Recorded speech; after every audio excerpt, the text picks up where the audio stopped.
Any public comment at this time? No public comment. Thank you. All in favor? Aye. Any nays? There are no abstentions. Motion carries. Thank you very much. Cindy, over to you.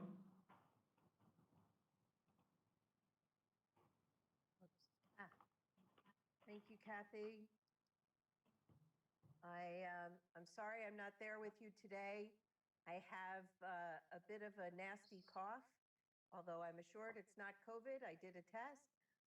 It still sounds pretty scary, and I didn't want to freak people out.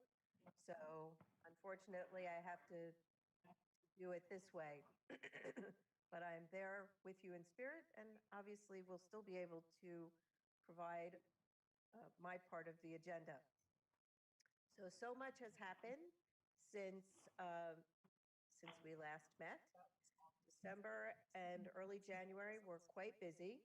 We started out.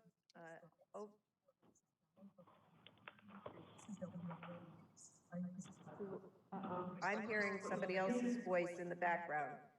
Anyone who's not speaking, could you please mute? Thank you. Okay, so on Martin Luther King Day, I was part of the MLK celebration that the Broward County MLK Committee put together. I was on the education panel, but it was really a very interesting day. Got to hear from all of the new folks in charge of the justice system, the new Mike Satz, Mr. Pryor, Gordon. It was really a very interesting and full day, and there were some wonderful young people.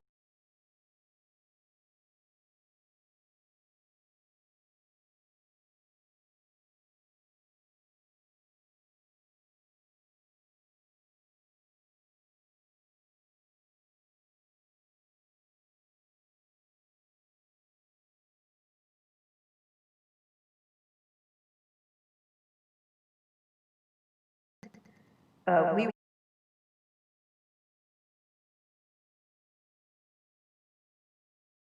efforts to reach parents and students.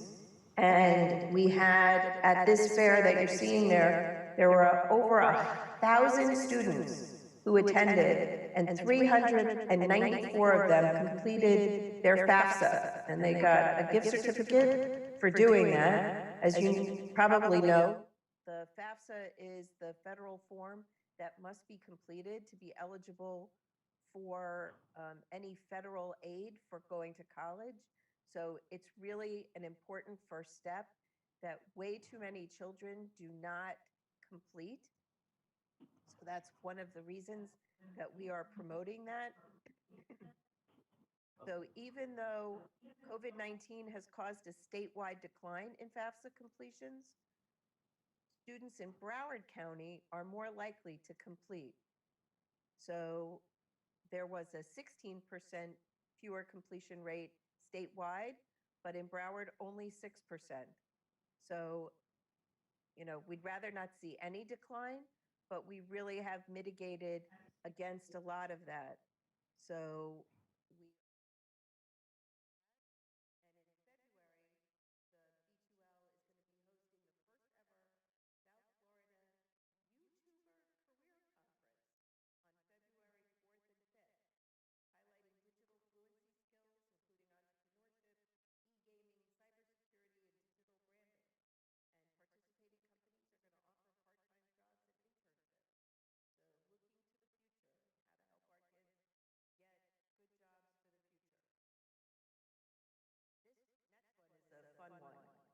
we have this company, Lintnor, Make a Book.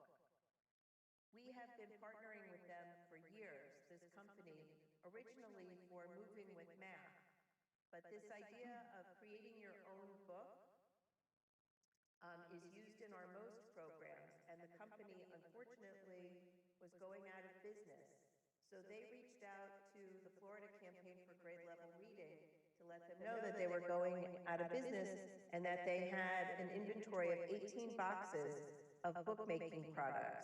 Knowing that we had worked with them in the past, they reached out to us, and in a day, Liza put together that we would take the books and we would give them out to our providers.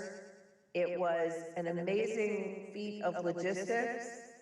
The owner, Janice and Greg Miller were the owners of the company. They kindly not only donated the 18 boxes, but also had them shipped directly to the providers and covered the cost of shipping. It's about a $6,000 donation, and they are still, even though they closed up shop, they're keeping the website up so that the providers have a place to go to look at how they can help the children make their own books. It's pretty fun. Another example of how, people reach out to us, even though we talk all the time, we're not direct service, still, given the role that we play in the community and how out there we are, we're often called, meet somebody who asks for help, and whatever connection point they happen to hit at the CSC, we make sure that they get connected with help. I want to just highlight this one story, which is emblematic. It happens to be from Andrew, and it is a beautiful example of not only how CSC staff make sure that everyone who comes in contact with us gets help, but also the way our community comes together to make it work for a family. So Rodney Baltimore, who is a radio personality and a friend to CSC, as well as a community activist, contacted Andrew about this 21-year-old mother who was homeless with a 2-week-old baby and a 1-year-old who needed help. So Andrew reached out to Healthy Mothers, Healthy Babies, and the CEO, I'm going to read you a bit of what she said because I don't know that I could say it any better. When she got Andrew's email, she couldn't stand the thought that this mom and her children could be on the street in the cold weather we were having. I wasn't sure where to turn first, as shelter wasn't our wheelhouse. I called everyone I could think of and was told all the shelters were full. A friend of mom took her in for Thanksgiving, but she couldn't stay there, and through our emergency basic needs program, we were able to secure her 4 nights in a motel while we tried to find her some housing. That Monday, through a relationship with the Director of Residential Services at Broward Partnership, who connected us with the administrative officer with the Community Partnership Homeless Initiative Partnership with Broward County, they were able to do an assessment and found shelter for mom and her children on December 4th. Now we just need to keep mom in the hotel Tuesday, 12/2, through Friday, 12/4, until it was time to go to the shelter. I was invited to do a presentation on Monday, November 30th, on Healthy Mothers, Healthy Babies, and used mom as an example of the current need we had within the agency. The next day, one of the women had made a donation to Healthy Mothers, Healthy Babies that allowed us to keep the woman in the hotel until it was time to go to the shelter that Friday. We were also able to donate to the shelter diapers, clothes, and formula, and learn that mom had settled in the shelter and they would address her needs, daycare, so she can find a job and ultimately get back on her feet. This was a worrying experience that mom and her children were facing nowhere to go but the streets. I'm so glad we could help and have a happy ending. I also realized what the power of partnerships can do to help families in Broward County. Andrew, you have a huge heart, as I do. I'm so glad we were able to help this mom and her children. So relationships, networking, the power of partnerships, a big county, and yet sometimes a small town. And it's not always the money. I often say, our mission statement is leadership, advocacy, and resources necessary to enhance children's lives. And people frequently focus only on the money, but that's not always, of course, it's a very important piece of the puzzle, but it's not the only piece of what we do. So congratulations to Andrew and to Healthy Mothers, Healthy Babies, and the county and everybody who helped make that a reality. Okay, community outreach. You've got the community outreach report behind tab R, but I also wanted to remind you that we have just put out our annual report. So the big book you have is the annual performance report, which goes into the detail of each program. But as you see on your screen on the left, you also got the annual report, which we have an obligation to get to the county before the first of the year, and we have never missed a deadline in 20 years. And we've now changed that approach. Andrew's going to talk a little bit more about it, but starting last year, we really made it as a companion to that big piece so that they work really well together. But this provides the summary and, of course, our funded programs directory, which you also should have received in your packet. The anti-human trafficking conversation. There is a lot going on. Anti-human trafficking. You may recall that a few months ago, you had approved for us to pay for Centoya Brown Long to come and be part of this. That summit was supposed to happen a while ago. It got delayed and delayed, but it finally did happen on January 9th. On the 8th, she spoke to some community leaders, and on the 9th, to young people. Both were incredibly powerful. She has quite the story. If you have not heard of her, I encourage you to look her up. She was a young woman who faced problems in school, got labeled, and ultimately wound up being trafficked. And it was a terrible end to her trafficking at first, but now she has really regained her life in a powerful way and has some important lessons to teach all of us about how we treat young people, how dangerous the labeling is, how dehumanizing the system can be, and that can push children into going deeper into things you don't want them to go into because they feel like no one hears them. So there were PSAs that were created, and I think we're going to show you one now.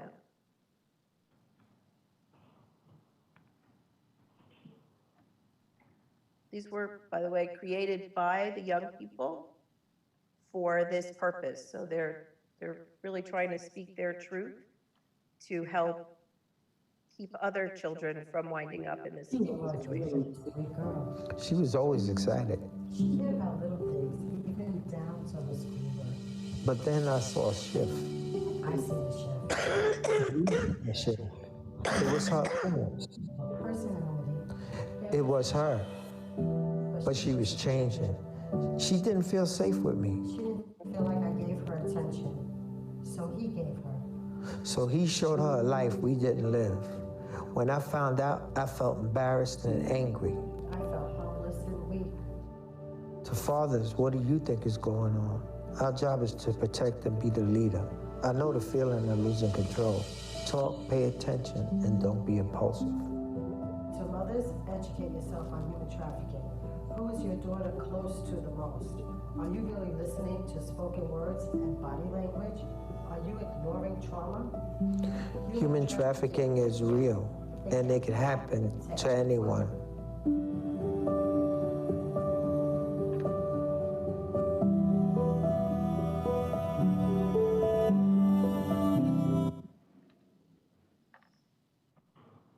So, wow. There are those targeting parents, system partners, young people. So and all of the PSAs are on the CSC YouTube channel. They will also be available. One of the purchases that will be coming to you is to translate them into Spanish and Creole. But for now, if you would like to share them, you can get them off our YouTube channel. And yeah. Then finally, it is our 20th anniversary, as you have seen, our new logo. So we're starting to do some community outreach explaining the value that CSC has brought during the last 20 years. I had a great opportunity to speak to the folks at Caribbean Rhythms and also Comcast Newsmakers, and I think we're going to show you excerpts. Arenberg Setzer, and she's president and the CEO of the Children's Services Council, CSC. They are celebrating 20 years. Wow. Yay! Wow. Congratulations! Right. Cindy, good afternoon. Welcome to Caribbean Rhythms. I apologize. It's just that we're in the Christmas spirit and we're just feeling so good. So we're just having some extra fun today. How are you? Merry Christmas. Happy holidays to you. Thank you. And why, no need to apologize for being in the holiday spirit. That's the way you like it. I'd love to be with happy people. Yes, definitely. And CSC celebrating 20 years. That's an accomplishment. How did CSC get started, Children's Services Council? The Children's Services Council was created by the wisdom of the voters of Broward County. Back on September 5th of 2000, they went to the ballot box and said, I am willing to be taxed to help children in Broward County become healthy, productive adults. And so we have been, with that vote, starting the next year, we began operations in June of 2001, and so we've been serving the community ever since.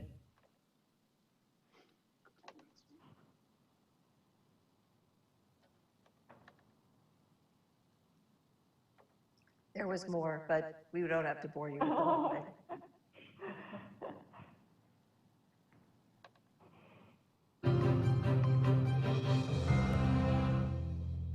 For 2 decades, the Children's Services Council of Broward County has provided leadership, advocacy, and resources to enhance the lives of young developing minds in the area.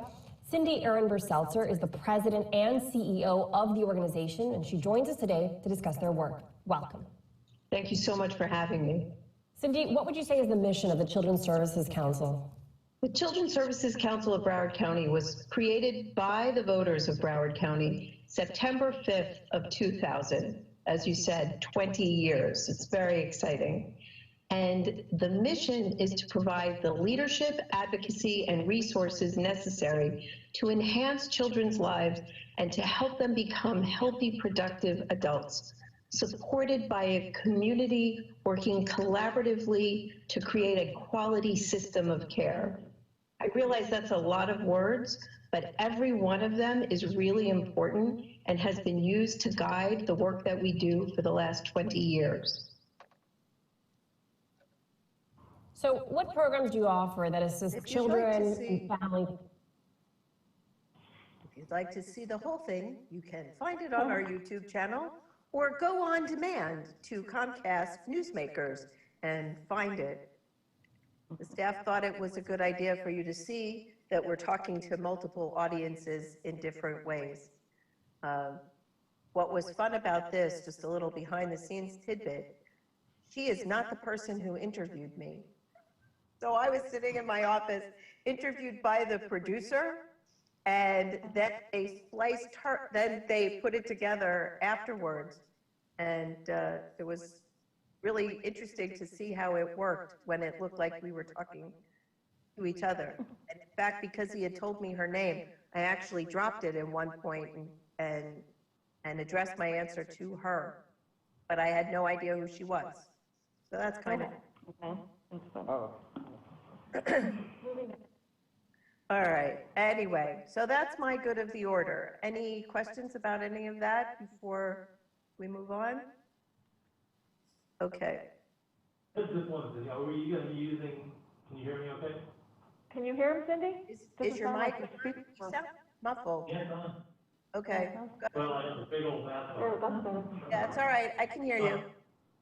Okay, are we using, or is the plan to be using all the way through September, the 20th anniversary to, let everybody know exactly what we're doing? Is that the idea? Yes. In fact, we may do it for 2 years. Why not? Huh? Well, because we have this constant debate about when did we really start? But this year marks 20 years since we were created. And next year, we will have completed 20 years of actual funding in the community. So I think we may celebrate for 2 years, and hopefully by next year, we'll actually be able to do something physically like celebratory about it. Though, as Kathy mentioned, we are still doing interviews and promoting it. The logo will be the 20th anniversary, and maybe we'll be handing out some things and looking for ways to make sure the community knows. What did you have in mind, Beam? I didn't know, I was just wondering if that was your plan, because it makes sense. It's a good stepping stone, a good opportunity, and just didn't want us to miss it. So I agree with what you're trying to do there. That's good. Cindy, I want to jump in on that too. The community blast that we've been putting out, I know you all receive it, and it's just gotten so good. Like the connectivity to that. So I think that's a vehicle we can use more. And of course, your social media, et cetera. But I really feel like that community blast has so many good pieces in it that other people are using it. I use it in my office, I give it to my team. So I think there's a lot of synergy that we can build off that in our promotion of our 20th year. Excellent. Thank you. You just made Alexia's day. She put a lot of effort into that community blast, so thank you for noticing. It's improved a lot, so good job, Alexia. Okay, so in terms of COVID response, I don't have anything for you to approve today, but I did just want to let you know, you had approved in November those two, one pilot and one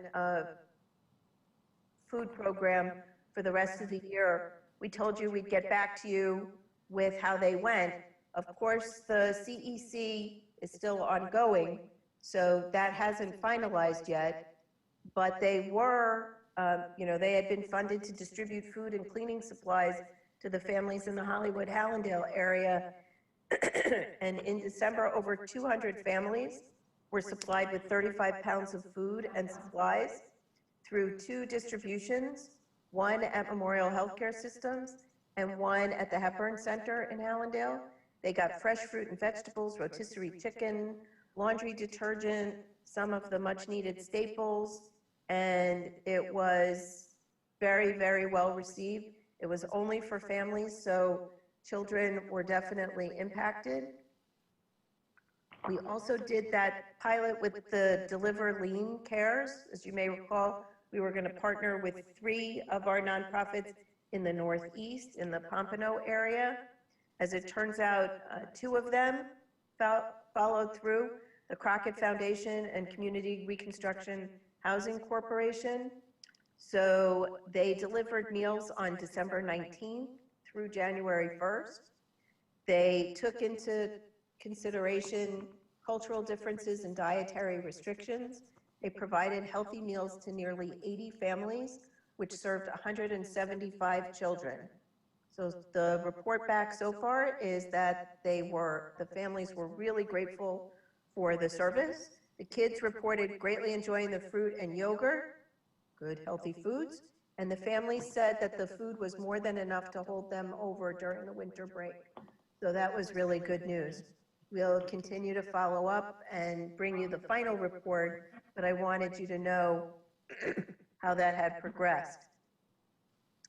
And then when it comes to the Broward County Public Schools, I know we've all read a lot about the challenges that the schools are facing. Children, there's a lot of missing children. There are numbers of homeless children that had previously been identified. Last year, they're running way behind that number of those that have been identified, which does not indicate that fewer are homeless, but they're not finding them. They're not finding them at all. And of course, they are extremely troubled by that. They're also finding that the number of children who are receiving A's has stayed relatively stable, but the number of children getting B's and C's has gone down, and D's and F's, more than one F, have gone way up. So that's clearly not the trend that they want to see and not that any of us want to see. So they have been, as well as doing their own programming to address those challenges, they've reached out to the nonprofits and to CSC to help with that. We are meeting with them regularly, pretty much weekly, if not more often at times, to look for the ways that we can use the after-school programming to support them. So what does that mean? We always have tutoring in our after-school programs, but what we're finding is for many of the programs, they're not getting the attendance, and we have no way of identifying, when I say we, I mean the nonprofits that we fund, or the CSC. Do we have any way of identifying the children who are struggling and do special outreach? We don't have access to that information. So we have asked the district, when they identify, they know where our programs are, and we're asking them to look for those children who are struggling and encourage them to participate in the out-of-school time program so that our folks can help them. They're also looking at ways to open up the pipeline of information between the agencies we fund and the district. It's very difficult to support a child adequately if you don't know where they're struggling. So, but the permission, the the authorization to share information has been a problem. So the district is, on the academic side, Dan Goal is determined to make it work that they can share with us and we can share with them the information that's necessary to adequately support the children.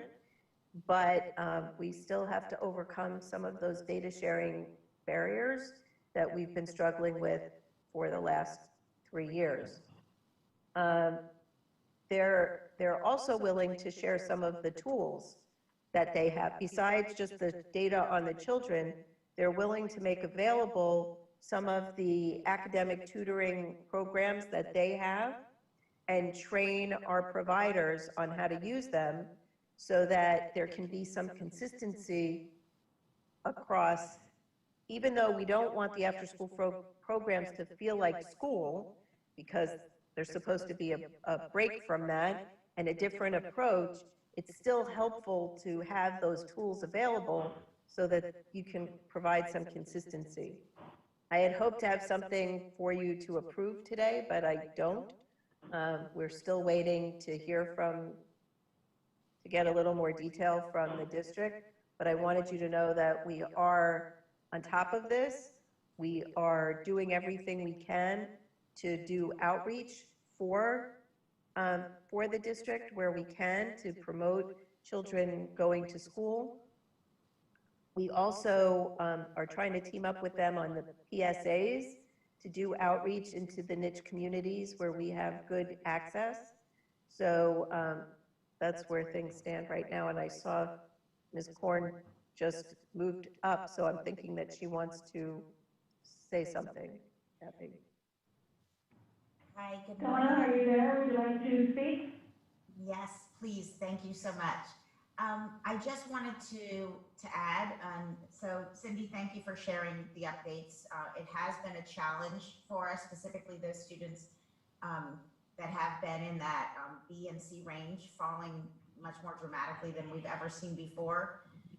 And with that said, we are being very proactive, not only right now, but preparing for a robust summer school. So I'm sure that they probably have started, or at least I would hope they've started having some conversations with you about what we might be able to do in aspects of some summer schooling, which we typically have a very targeted small number of students. This will be a much broader number, but if I could just ask that, I fully appreciate that Mr. Gold is helping and that there obviously are some challenges. I know that there have been for many years.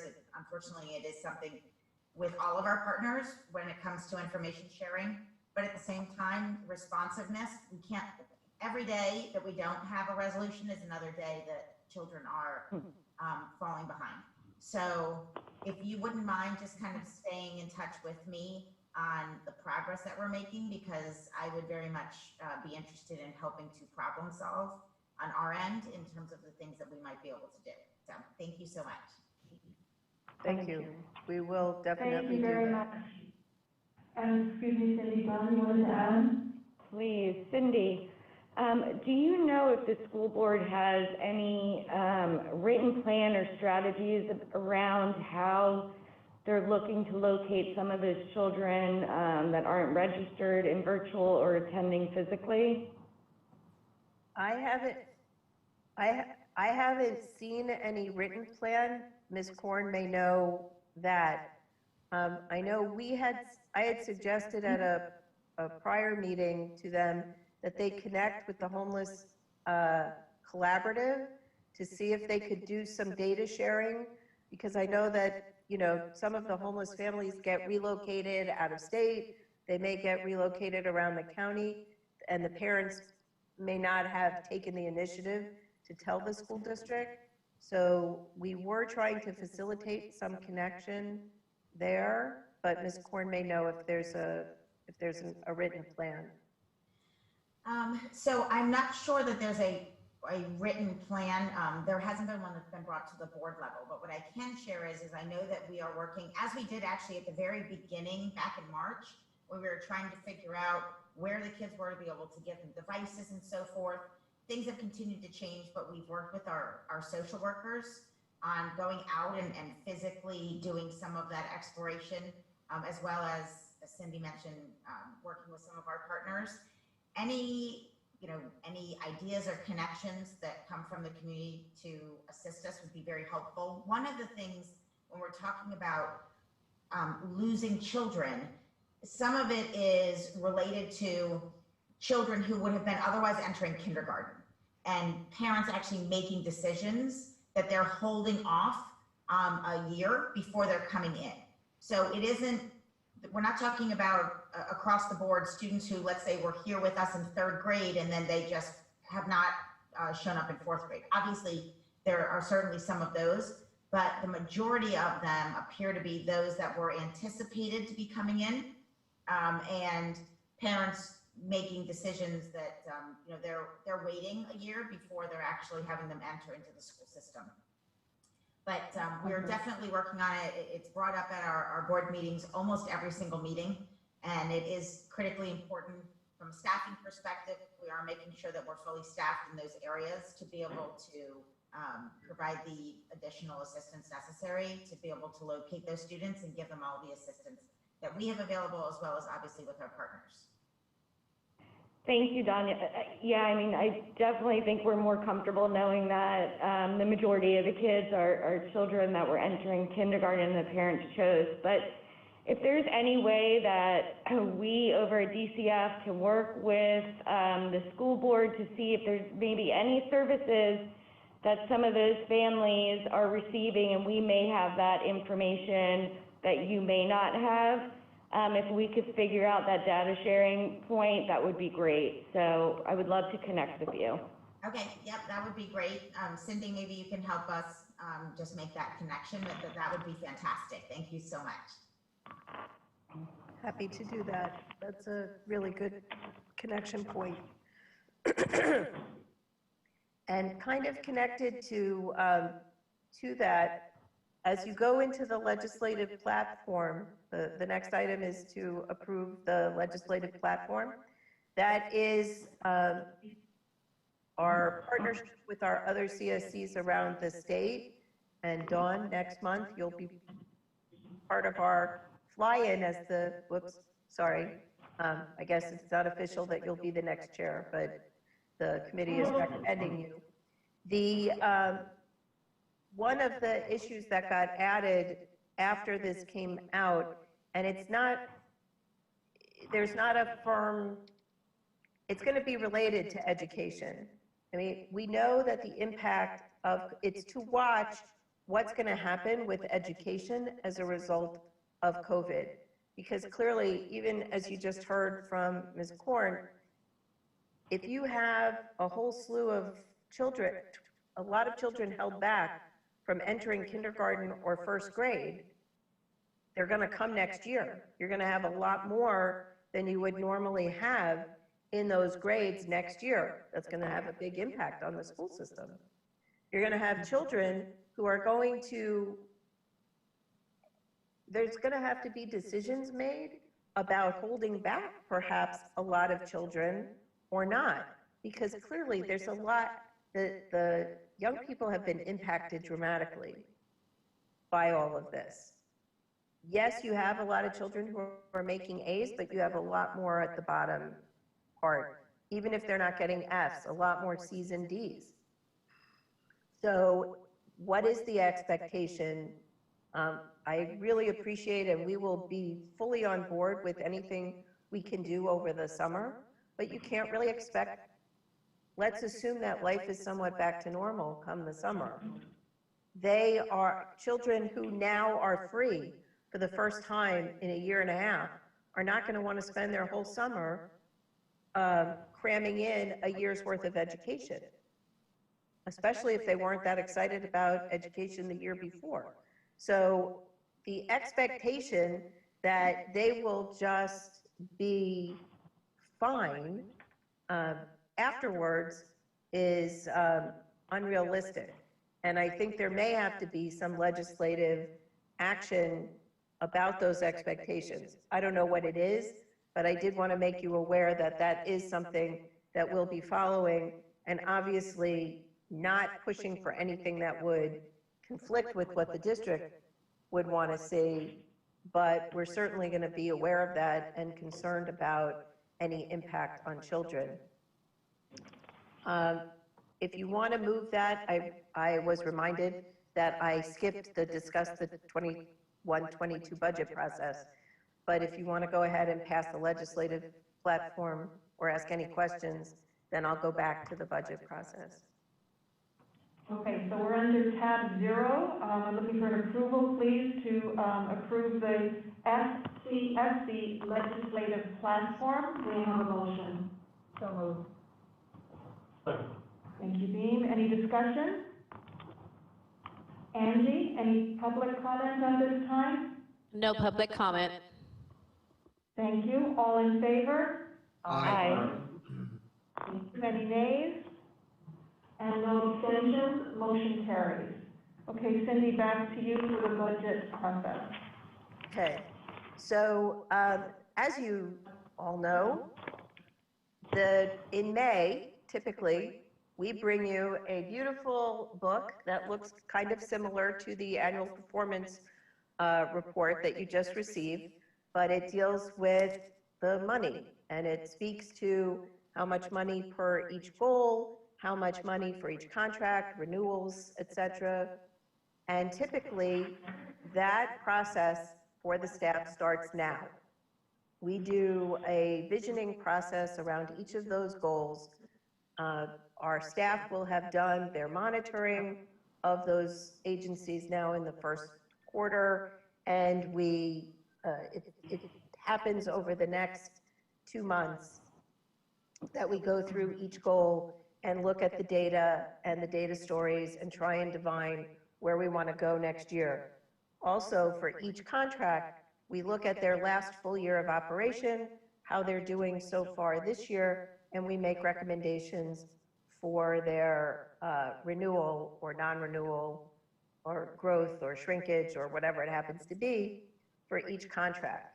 It's important that those renewals get done in May in order to facilitate the contracting process to keep everything in line so that come October 1, those contracts are ready to go. As we started to look at scheduling those meetings and having those visioning discussions, it really seemed there's 2 problems. One, who the heck knows what's going to happen? We have no idea at this point what progress will be made on the vaccines, where we will stand in terms of getting back to normal. What does the new normal look like? Where will the most dramatic needs be for our young people post-COVID? We've shifted some dollars now into things like housing and food. Is that still going to be an important need?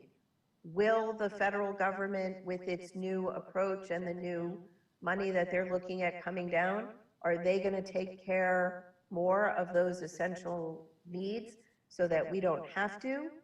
Both the state and the federal government are paying a lot of attention to mental health. What is that going to look like? What role do we play in facilitating that to happen? I don't have those answers now. I'm hoping that as a little more time passes, there will be more clarity. So as we discussed that as a management team, thought, I just don't know that I can bring you the big, beautiful book in May. And I will bring you something, but the timeframes that are required in order to get it in that form for you, I don't think is going to be reasonable this year. I also have some concerns that how we look at the renewals for the programs may be a little different. Yes, we certainly can and should take into consideration how they were able to pivot during COVID and what they were able to do. But even if they couldn't pivot well during COVID, that doesn't mean that the service that they offer that may be very much needed in a non-COVID world. So we don't want to penalize them because they couldn't, do what they do in a way that didn't lend itself to those services. Or conversely, maybe they were brilliant during COVID, but what they were doing isn't going to be needed as much in a post-COVID world. So all of that is to say, as we had this discussion as a staff, I wanted to bring it to you, the board, to both manage expectations and see and get your acquiescence or not about what we will bring you and whether you agree that I think a lot of flexibility is going to be needed, even in May, when we have to approve when you have to approve a preliminary budget, so that we can do the admin budget in June and have everything in place for the trim, and it's going to be hard. We're looking into many crystal balls, and I would again advocate for maintaining a nice pot of unallocated at the beginning of the year so that we can be flexible to meet the needs as we progress. I'm sure Beam and Donna, you're facing that in your, at the county and the school board as well. You're also on those kinds of timeframes. So that's what I wanted to tell you or ask you. Okay.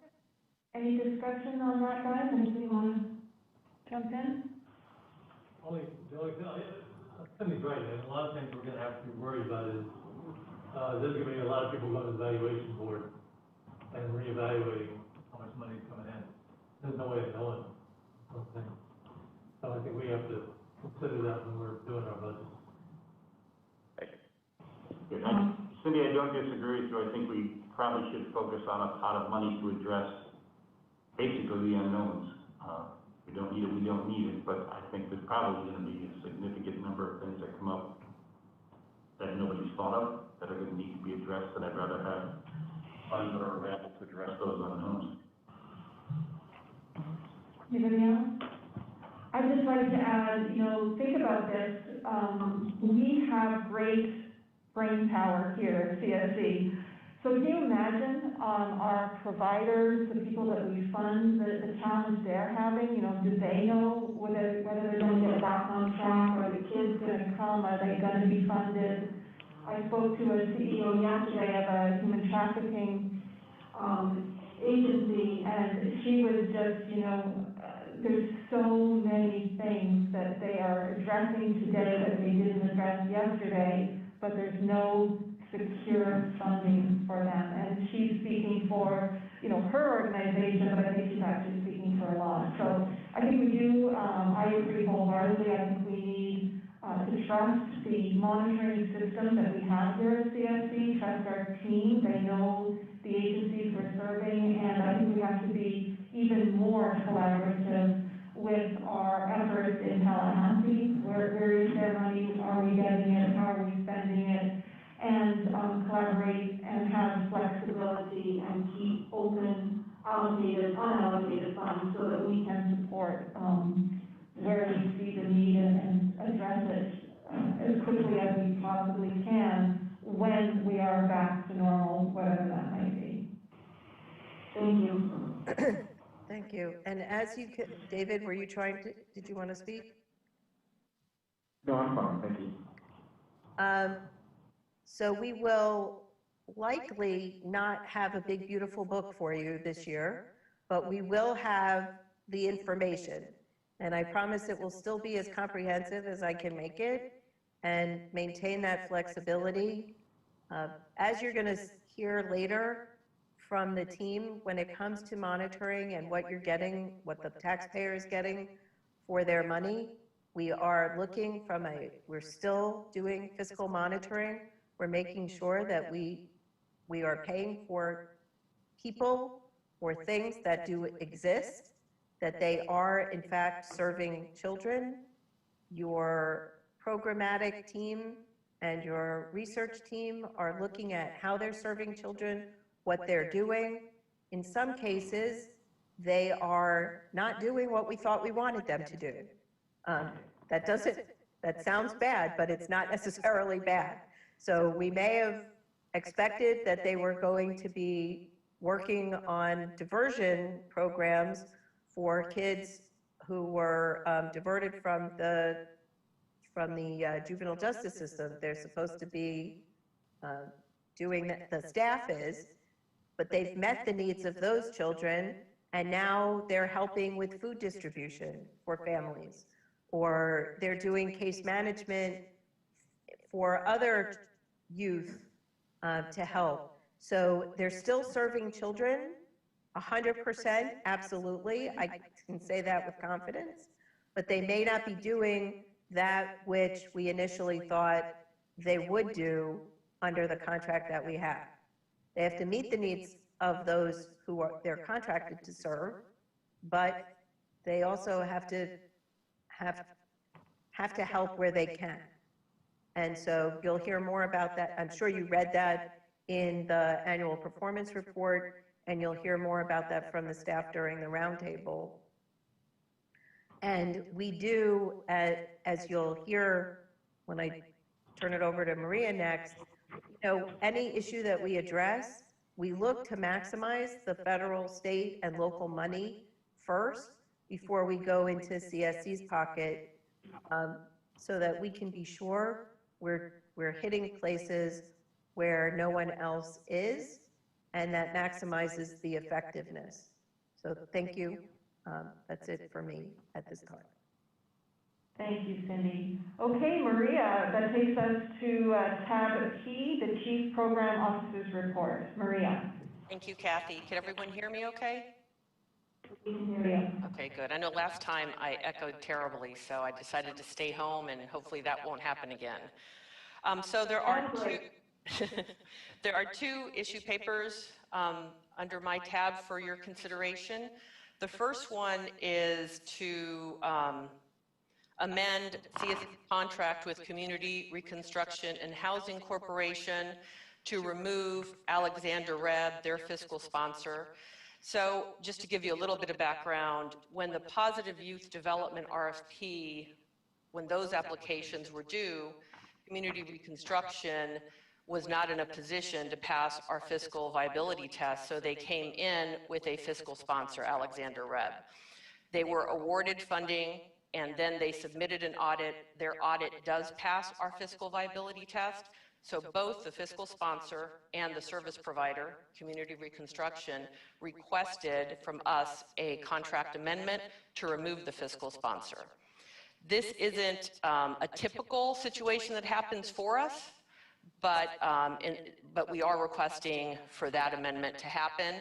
And I remember in June, I think Jeffrey had asked, do these agencies that need fiscal sponsors, do they ever progress beyond not needing them anymore? So this is an example of yes, that does happen.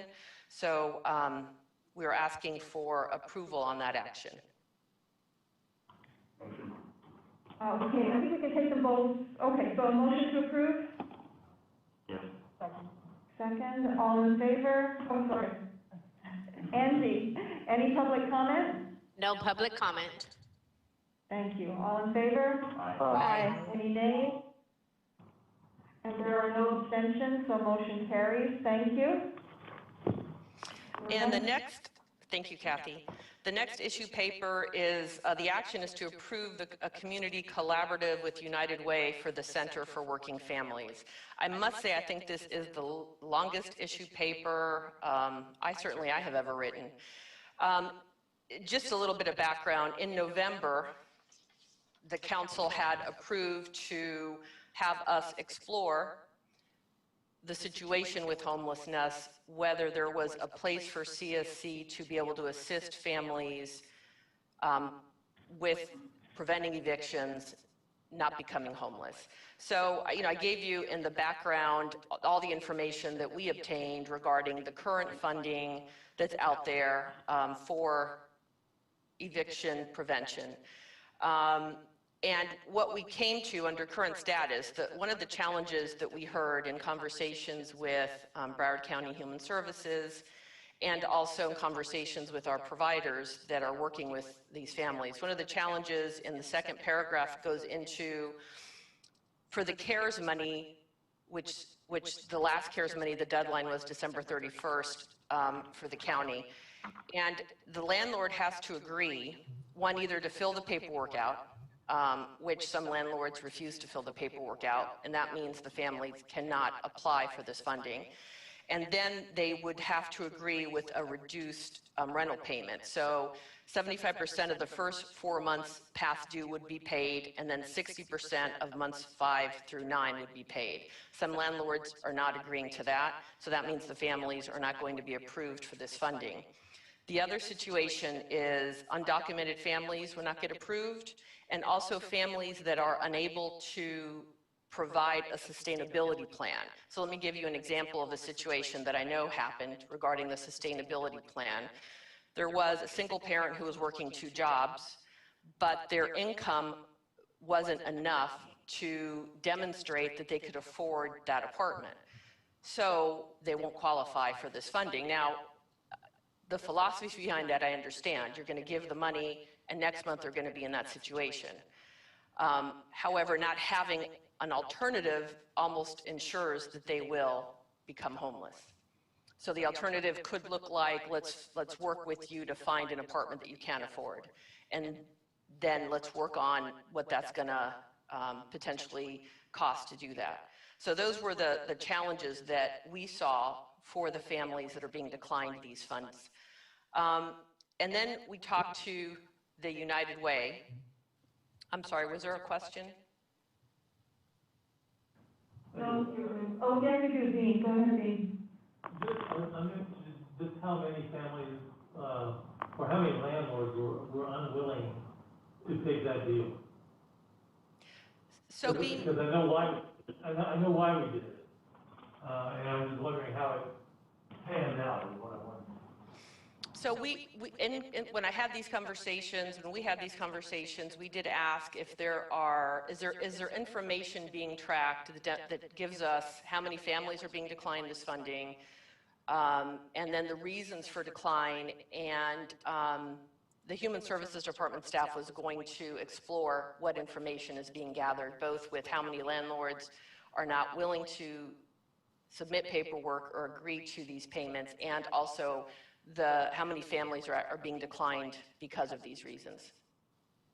So right now, we don't know? Yes, I'm sorry. Yep, don't have that information.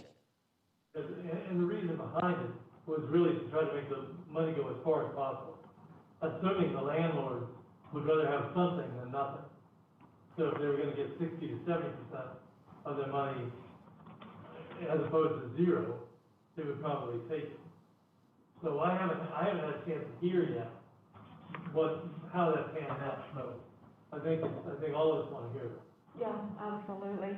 I think too, we have to always, in this conversation, keep in mind that these are our Alice families. Yeah.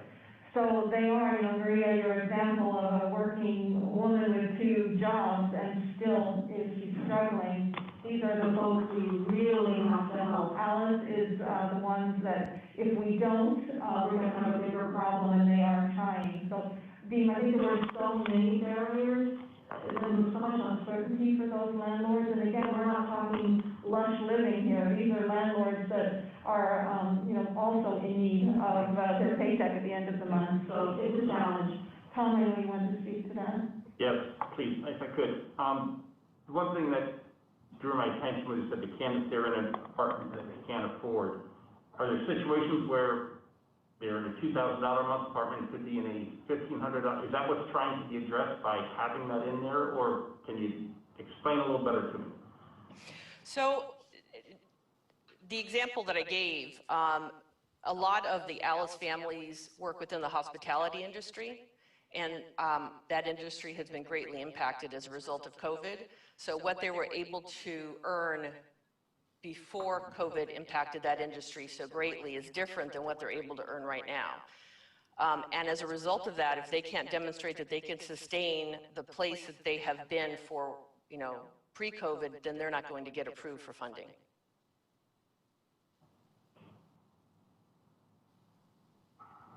Did that answer your question, Tom?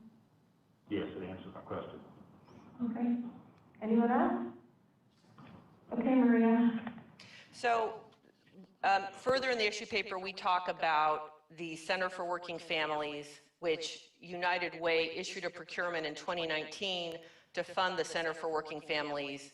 3 organizations are funded for that work, and that is Urban League of Broward County, Hispanic Unity of Florida, and ARC Broward.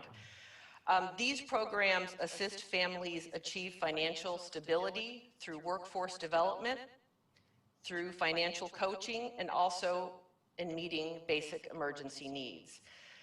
They would only utilize our funding as last resort. So that means that any other community funds that are available would first have to be applied for, and then there would need to be a demonstrated rejection of that application before our funding would be accessed.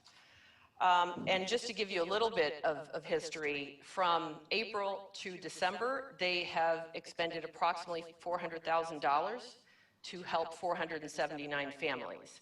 Almost all of their emergency funding has been depleted. So what staff is recommending is, one, we would need a new objective added to our goals in order to address this area, and it would expand how CSC will help address families' financial security. We would be asking to move $1 million from unallocated to this new goal. And then the recommendation is to allocate $500,000 for a community collaborative between CSC and the United Way to increase the financial assistance pool of the Center for Working Families programs. And again, our funds would only be accessed as a last resort, after any other funds that have been allocated for this purpose have been declined. And then the remaining $500,000 would remain available to support housing and or other emergency needs as we learn what those needs are. Maria, that is, just to clarify, that is for the coming year, correct? Yes, it would be for this fiscal year. Okay, thank you. Okay, I think I can take this as one motion, so I'm looking for a motion to approve under tab Q, approval of the creation of the new objective and approve the community collaborative with United Way for the Center for Working Families. Can I have a motion? So moved. And discussion, Tom? I know you can't read into a crystal ball. How far do you think this money's gonna go based on what our projections of need is gonna be? Well, just based on the fact of how much they've used between April and December, if I base it on that, then potentially it will cover a similar time period. And, you know, with the hope that our situation, as a result of COVID and vaccines, will begin to improve. So there is or is not gonna be enough money to get us through the end of the year? Potentially there may not be.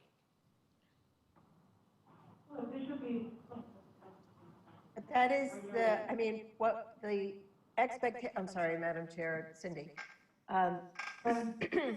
We wanted to not tie up all of the money now to see what the impact would be. You know, you've got some new federal money coming down, you've got some new state money, so rather than put it all in the contract today, if it's not needed, we didn't want to tie it up. But if we find that it's being depleted at a faster rate, or that's where we would pull from the other money in that goal. So we're just trying to take a conservative approach to see as needed. Okay. I think my concern was, did we need to prioritize how this was being done? I see a couple of areas where I have some concerns, but I think that addresses where I'm okay. Thank you. Thank you. Any further discussion? Okay, Angie, at this time, any public comment? No public comment. All in favor? Aye. Aye. Any nays? And we have no abstentions. Motion carries. Thank you very much, Maria. Thank you. Okay, Chief Innovation Officer's report. Cindy, I think that's you today. Yes, sorry. So Sue, unfortunately, is having a family medical issue and so can't be with us today. Really what she was going to do was highlight for you that you're going to hear about the annual performance review later report, and to commend the incredible work that was done, led by Laura Gansey, who you're going to hear from later, and for all of the work on the graphics and making the book look so good, Betty Dominguez. But it is not their work alone, even though RAP leads this annual performance review because it's supposed to be about the outcome measures. As you, I'm sure, could tell, the performance report from the program services, Maria and Dion and Nancy and their team, phenomenal. The way they are in contact with each of the programs and holding their hands, helping them all the way is really spectacular. Monty and Kathleen's team on the fiscal side, they had to completely reinvent what they do. You're going to hear a little bit about that, but truly, I got to say, on a dime, they switched to online billing, online payments, online monitoring, fiscal monitoring. It was a truly, truly amazing, both mind and actual work shift, and they didn't miss a beat. And so you see that also in the report. Keep that in mind when you hear about the fiscal monitoring that happened. And, you know, we still are 100% committed to accountability and transparency for the taxpayer. And of course, the data gathering, MIS, this is a full body workout for the staff to put these things together. Every department, payode, all the contracts that they have, all of the work that they put into the look and the feel as well. I mean, it really is just an organization-wide effort, and I wanted to make sure to point that out to you. You'll hear it later. I hope you saw it evident within the book itself. But that's what Sue was going to talk to you about, and of course, Sue's leadership there, the work that she's doing, the work we're doing in the community on racial equity and resiliency that's being led collaboratively out of all three shops. A lot of the work started out of with Sue, but what Sandra and Adama are doing, what PS is doing on this resiliency work is really incredible. You're going to hear more as the products develop, but I have to acknowledge that. So thank you. That's all I have for her. Thank you, Cindy. I would want to add that that's kind of a testament to our 20 years and the depth that CSC has. So many of our staff have been with us for the full 20 years. I'm looking at one of them across at Monty. And that's really helped us in this crisis, and it'll help us going forward. It also speaks to the staff that we've hired in the last 5 years, 6 years since I've been here even. Just quality people that have now have the ability to shine. And I think some of the decisions we're making here today is going to help them to continue that great work. So I'm very proud, and it's 20 years of hard work that is paying off right now. So thank you to the team. Okay, we're going to move on now to the Chief Communication Officer's report, and that is Sandra.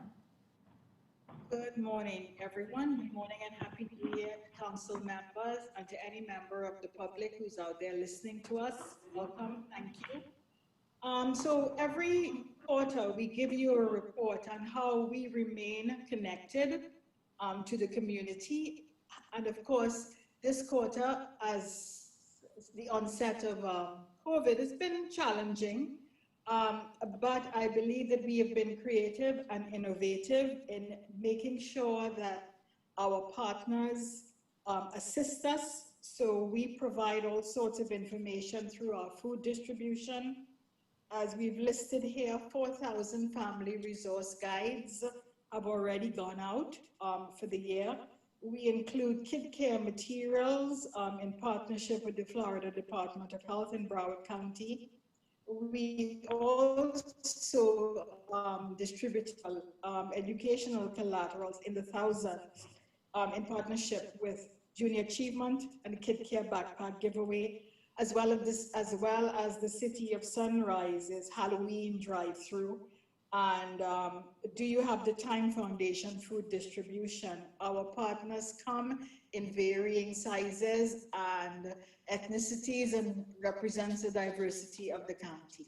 So that is I can't end here without talking about our social media reach, which continues to grow.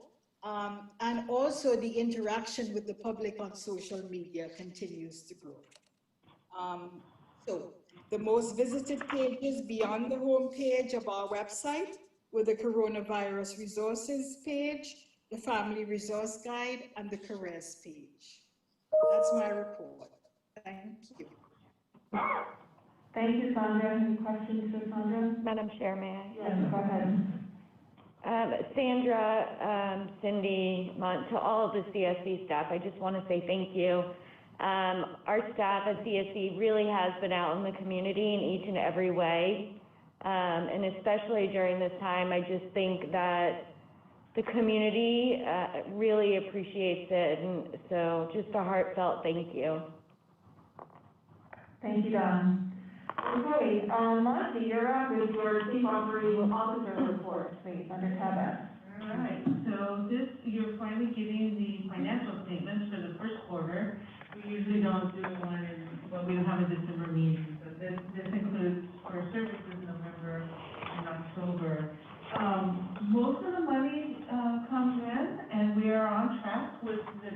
revenue. Most people pay their taxes by December to take advantage of the discount. And, you know, we were a little worried about how tax collections were gonna look this year, but we're on track with that.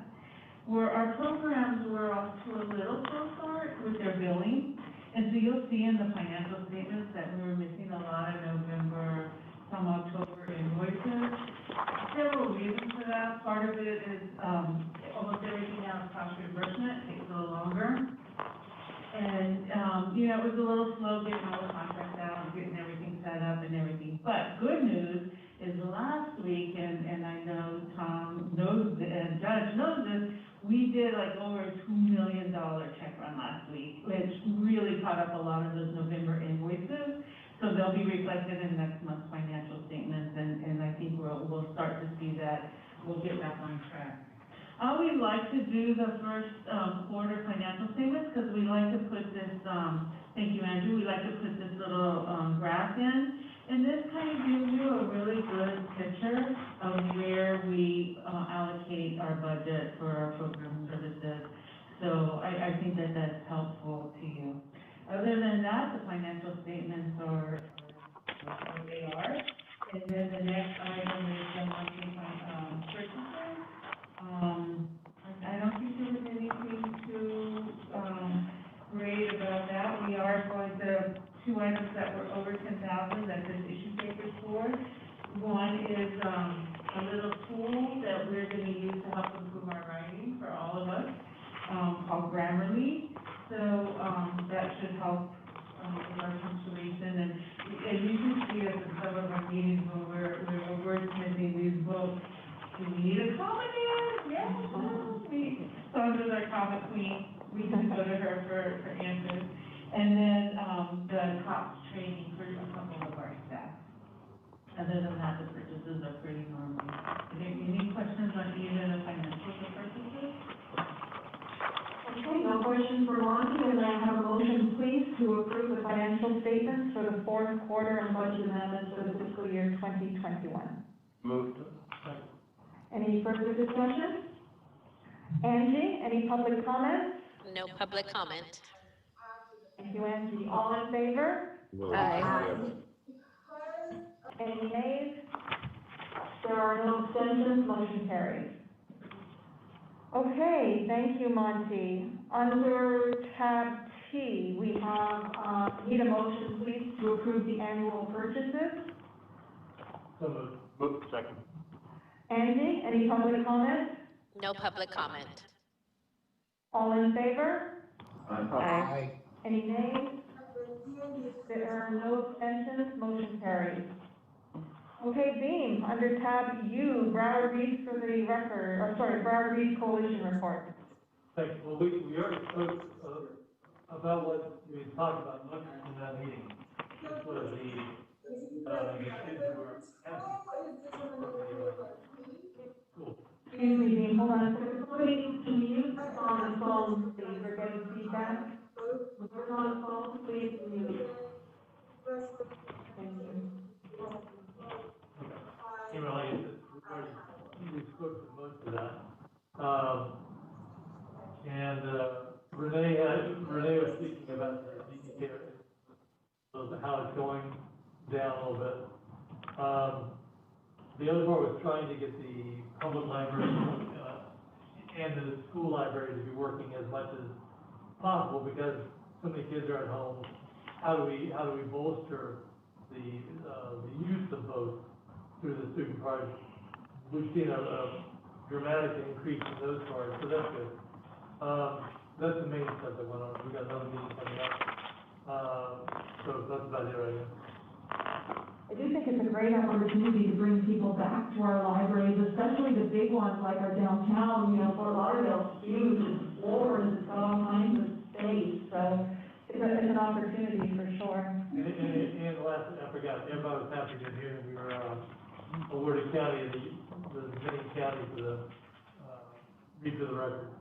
So everybody was thrilled. Yeah, everybody's thrilled with that. Well, that's a lot to do with the work you've done, Dean, so thank you for that. I was very proud to read that and thought of you instantly. That's Sandra doing all that. And Sandra, of course. Okay, Cindy, Special Needs Advisory Coalition report, you're taking that on under tab B. Yes, sorry about that. Sorry you're hearing so much from me today, but this, I have to, so the Special Needs Advisory Coalition, most of you were not here when that was created, so I need to give just a little background because this is a time of change and I want to explain a little bit where we came from. So the Special Needs Advisory Coalition was created as a result, one of the first things that happened when CSC was created was there was a question about what was happening in the special needs world.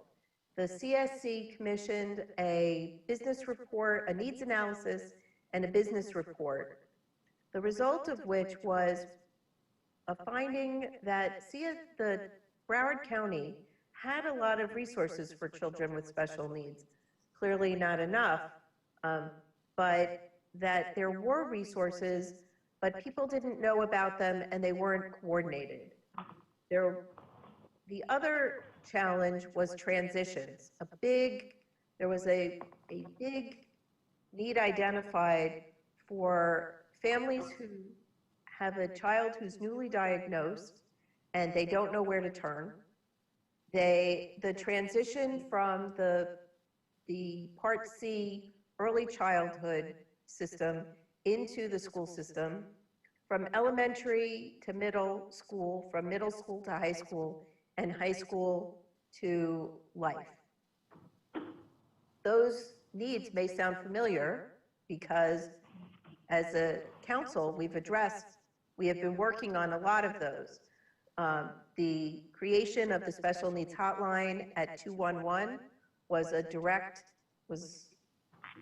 result of that gap that was identified. The case management services that go with that, again, that was really to support those primarily who are newly diagnosed, but of course, new challenges come up along the way. The STEP program, which helps young people with special needs to learn a skill and get job experience, again, that was that big transition into life. In terms of coordinating services, that was the creation of the SNAC. And CSC has been the backbone of that work. We have been co-chairs. It was a big passion of Lori Salarulo, one of our first council members. So she sat as co-chair of the SNAC, along with, at that time, Robin Bartleman as school board member, not as a CSC member because she wasn't at that time. When Lori left the council and Robin was then at that point on the council, she served both roles. She was there as chair representing both the school board and the council. Obviously, Robin has now assumed, and that was important because again, some of the things that are identified, it's a very robust committee, but some of the things that are identified require or relate to some of what happens at the district when it comes to children with special needs. One of the issues that was addressed several years ago was a backlog at Fiddler's for doing the assessments, and we were able to advocate and get some change. Mr. Runcie was very responsive and added more resources to that, and that system is doing better. I understand there are some new issues that have cropped up lately, but it has been functioning much better. And it helps the agencies work together. As you know, we commissioned a new report a couple of years ago, and that led to a restructuring of the committees on the SNAC. And I met with the chairs of the different subcommittees and the co-chair who had been co-chairing with Robin a week or two ago to sort of understand what level of CSC support is still needed. Because, as you know, Robin is now a state representative. And so there is a vacancy. to be filled. And I wanted to understand, do they still think that a co-chair from the CSC is necessary? Obviously, we still want to be connected and involved, but do they think it needs to be chair or not? And what level of support do they think they still need as the committee has matured? As you're probably aware, we are the backbone support for the Children's Strategic Plan, my baby. But for each of the committees of the Children's Strategic Plan, some are quite robust and capable of functioning on their own. The Children's Alliance, the CFLA, Children and Family Leadership Alliance, we post their information, but we don't have to staff it. We did when I was the chair, but not when I'm not. Some are quite robust, some need more help, and we put a lot of effort into standing up different committees. The response I got was they desperately still need us to be that backbone and to facilitate the connectivity of the different systems. That big picture thinking is still what CSC does best, and they still need from us. If there is a council member who has a passion for this, who would like to co-chair, they would love to have a council member co-chair. But if no one wants to step up to the co-chair position, it would still be really valuable to have a council member as a representative on the SNAC. So off the cuff, I didn't know who might have a passion for special needs, who might want to sit. You have about, I don't know, 5 minutes to think about that before you nominate your new officers, and the chair has the responsibility of appointing people to committees based on their volunteering, is traditionally how it's done. So if you have any questions about what that means, I'm happy to entertain them. Otherwise, put your thinking caps on about your level of passion for children with special needs. Cindy, I'm seeing, I think we do have some interest. Do you want us to continue with that, or we'll take it in the nominating time slot? Unless they want to ask any questions, I think they can wait for Dawn to ask who wants to be appointed. Okay, perfect. Then is that okay with everybody? Is all right? Perfect. We'll wait for that to come up on the agenda then. Thank you. That was a great report and I think helpful. Okay, so that was special needs. So we're now funders forum reports. Maria, back to you.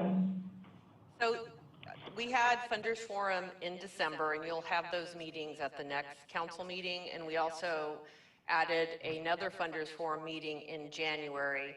So just highlight from the December Funders Forum, we had a presentation from 211 First Call for Help, and they highlighted the areas where they saw increased calls, and it shouldn't surprise us. It's in the areas of food insecurity, housing, financial assistance, and mental health, or people calling in having suicidal thoughts. So they've been able to handle this significant increase in calls because they had additional funding allocated, which ends in April. So in February, they're coming to the Funders Forum to highlight what will happen when that funding goes away and whether or not they're going to be able to handle an increased call volume. I do want to point out, because for me it stood out, that even though they've had a significant increase in calls with suicidal ideation, we have not in Broward County seen a significant increase in suicide attempts. And in conversations with 211 and with United Way, it could very well be that the increased staffing at 211 has made an impact to that, giving people immediate support when they're in those situations. And also United Way's campaign, It's Okay Not to Be Okay, may have also impacted that. So I wanted to share that information with all of you. At the February Funders Forum, that's when they do their presentation and they explain what's going on with their funding and potentially what they need from the funders in order to be able to continue to provide this level of service to the community. And, sorry. Sorry, Maria, continue. Is there anything else to add, Maria? And then just for the January Funders Forum, Cindy did a review when she talked about the Broward County Public Schools support. Dan Gold came and presented at the January Funders Forum, and he presented the information that Cindy shared. There was also a presentation from Quantum Foundation about a digital divide initiative that they're doing in Palm Beach County, and I can share that PowerPoint with all of you. It was really interesting. And then there was just an update from Feeding South Florida, and I think Cindy covered that the county had allocated an additional $3.7 million to Feeding South Florida that will go through February 28th. And that was it for Funders Forum. Maria, I do have a question. I want to go back to 211 and speak to the council. I don't understand why 211 wouldn't have a dedicated funding stream at this time, because it doesn't have to be always going to look for money. Is there that conversation happening? And maybe Maria, you would know a little bit more.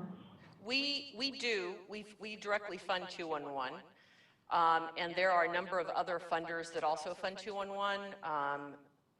And we actually had a presentation before COVID started on what all the funders fund of 211 and where were in essence, are there funding gaps, and I believe there are, and then what other funders can come to the table to help address those funding gaps. So we were in the process of looking at that, and then COVID came, they received this time-limited increase in funding. So we're in essence going back to that original conversation now that funding is going away to say, where are we and what funding is needed to fill those gaps that existed, quite honestly, before COVID. Absolutely. I know I've been there relatively recently before COVID, and they operate on a shoestring, but the work that they're doing and the impact they're having in the community is so needed, and your points, Maria, were well taken. The mental health of the community is being strongly supported by 211, and we finally got the word out. People are actually calling the helpline, so I would hate to see that falter. So I really want to encourage us all to keep 211 in mind when we're finding collaborations to fund. Thank you, Maria. Thank you, Kathy. Oh, okay. Now, I am proud to bring you the nominating committee report under tab W. As you know, the nominating committee met in November, and I am bringing you a phenomenal slate for approval. I would like to present a suggestion of Dawn Laberta as our chair, and the Honorable Kenneth L. Gillespie as our vice chair, and as secretary, Dr. David Kenton. I think that's an incredible slate, and if there's any discussion, anybody else wants to jump in before we go to a motion? I'm going to ask for a motion to approve the slate of officers as presented. Any further discussion?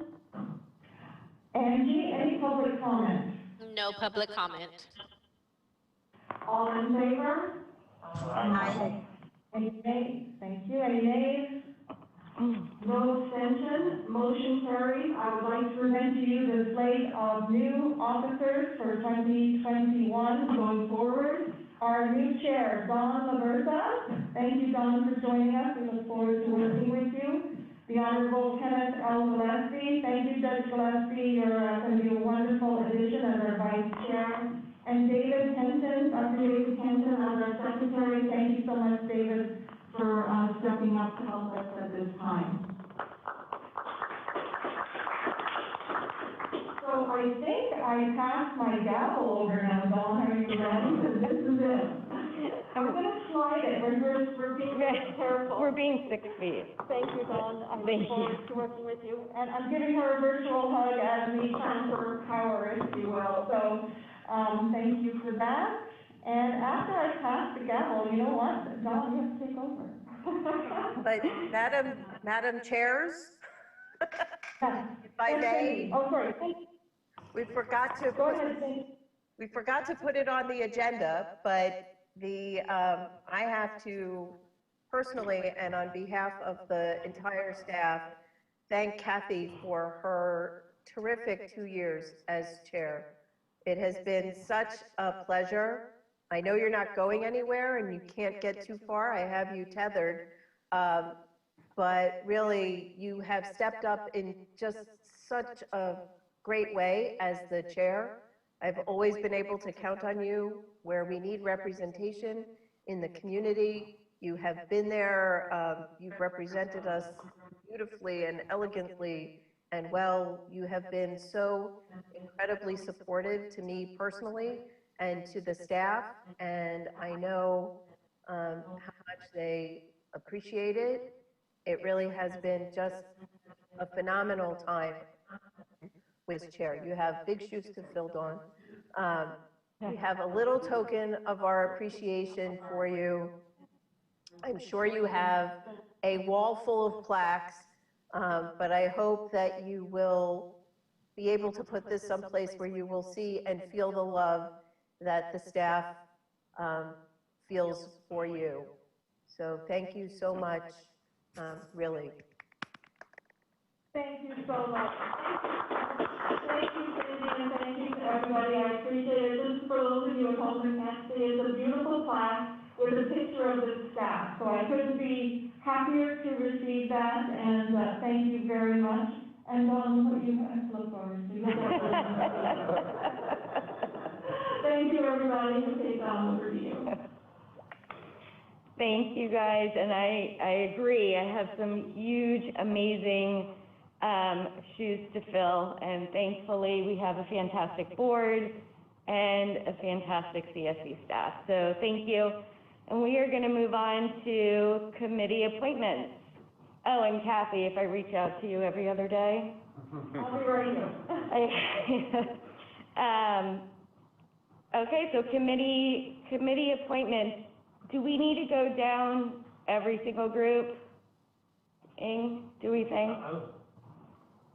If you just want to confirm, if folks, I did ask Dr. Thatchy, since she couldn't be here, if she still wanted to chair the Finance Committee, especially knowing what she has on her plate now, and she said she would very much like to continue in that role.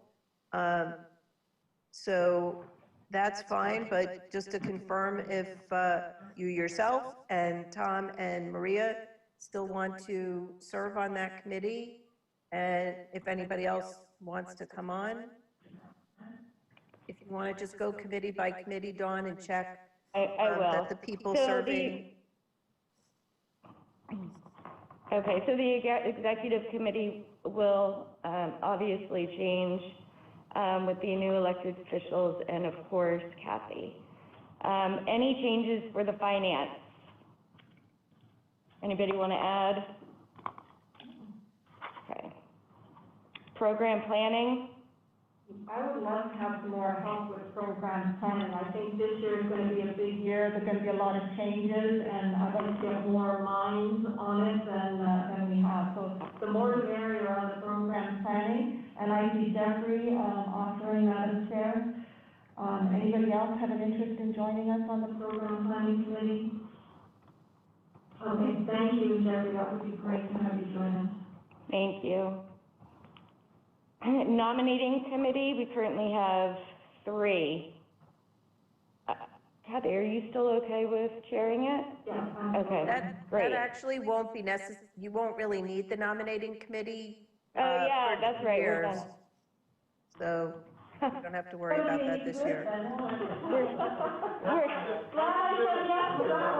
She's really excited to chair that committee. Office-based committee, being you're currently chair. That's fine.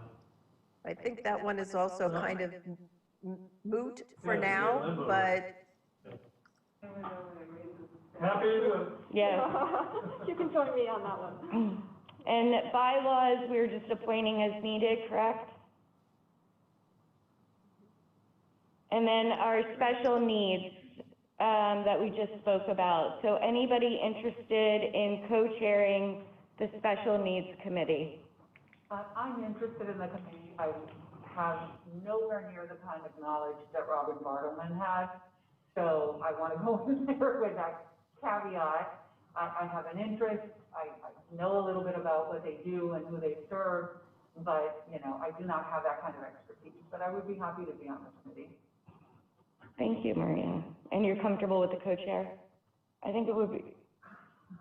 That's how you learn, Maria. That's exactly right. Go all in. That's right. Who is the other co-chair? The other co-chair right now is a gentleman whose name escapes me, but he's from JAFCO. If you want, I know they're also looking, Justin from JAFCO. If you would like to be a member of the committee to start, that's fine. I think we're also approaching the school board to see if there's someone from the school board who would like to co-chair. Maybe we have 3 co-chairs, whatever you're comfortable with, Maria. You know, I mean, I hate to say I would be a co-chair of something that I have such limited knowledge on, because I think that, you know, I'm representing myself as someone who can tell others, you know, or provide guidance, and I really can. So if you feel it's important to be a co-chair, Cindy, I will do it. I would prefer just to be a member of the committee. I think that's fine. Thank you for that. I do agree that I think it would be great for a school board member to co-chair that committee. Yeah, someone with more intimate knowledge of, you know, subject area. Any changes for agency capacity? We're good. Do you need any more individuals on it? No, and I think, so Jeff and David have done a phenomenal job as co-chairs. I could not ask for better co-chairs of that committee. I don't think Mr. Runcie has ever been to a meeting, so I'm not sure it makes sense to keep him on the, I hate to throw him off when he's not here, but I'm not sure it's where his passion is. I don't know that you need any more council members on, but if you're interested, happy to have you. And I'm assuming Jeff and David, you're still willing to coach? I should. Given how your enthusiasm, I was just assuming you'd want to stay. Yes, we just gave each other thumbs up here today, so we're good. Thank you. Broward Reeds, any changes? You guys are all amazing. It should stay. Dean is not allowed to leave. That's right. Okay, thank you guys. So we're moving on to Angie, any public comments? No public comment. Oh, wait a minute, hold on. No, just says we love our ACB members. We're good. Okay, thank you. And I am going to pass it over to our council members roundtable.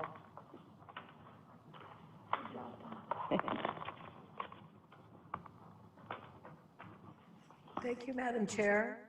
I did enough of a preamble for this, I think, earlier, so I'm going to just let Laura and the team take over and let them all brag on what they've been doing. Thank you, Cindy. Good morning. I'm Laura Gansey, Director of Research and Planning here at CSC. Typically in January, we present the annual reports for the prior fiscal year and usually review the interesting data stories from the year as the roundtable. However, because fiscal year 1920 was so atypical as a result of the pandemic, we wanted to instead highlight how CSC adapted to the needs of providers in our community. As you will see, these pivots and modifications throughout the annual performance report, or APR for short, and the annual report content. While the council has been consistently informed about CSC's response to COVID-19 throughout the last year, the APR gives us an opportunity to do a sort of year in review, as it is truly a comprehensive yearly wrap-up of the performance of our programs. And in this year's case, COVID had such a deep-rooted impact on nearly all of them. So these will be our presenters today, representing the various departments in CSC. They will each introduce themselves during their section, and I will now turn it over to Andrew. Good morning, council members. Good morning, fellow staff members, members of the public. My name is Andrew Leone. I'm Director of Communications and Community Engagement here at the Children's Services Council. And just very briefly, Cindy touched upon this earlier. We are required by statute to provide the County Commission an annual report to be presented no later than January 1st for the previous fiscal year. We have done so without fail for the past 20 years or since inception.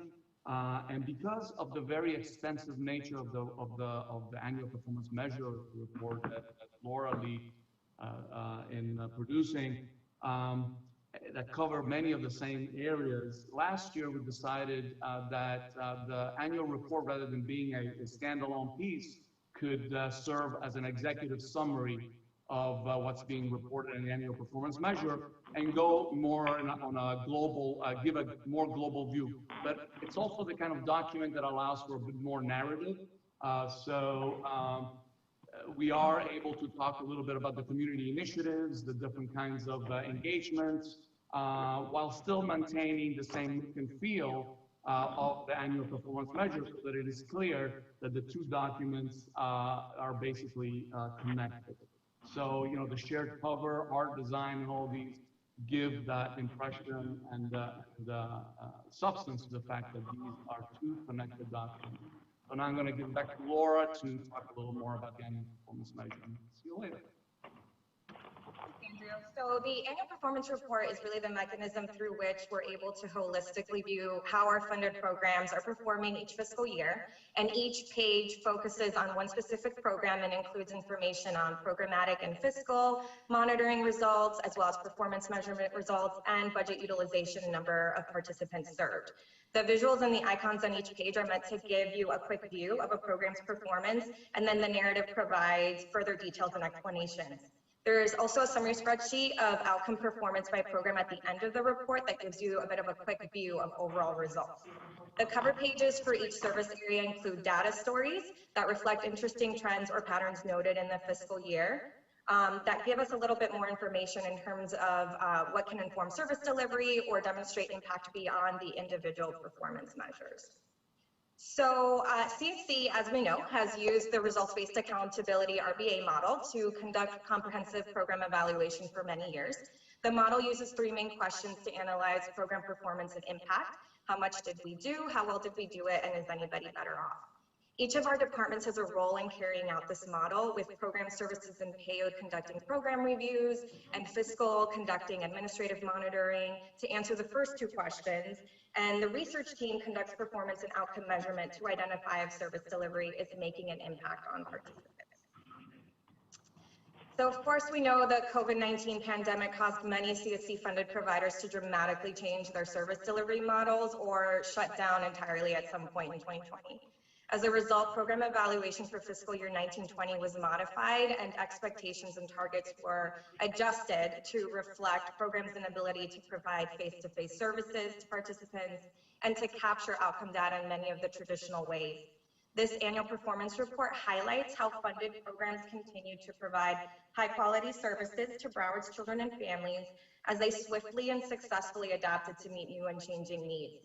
This presentation will delve into how the program services, payload, fiscal, and research departments had to adapt in response to shifting requirements and limitations as a result of the pandemic and quarantines.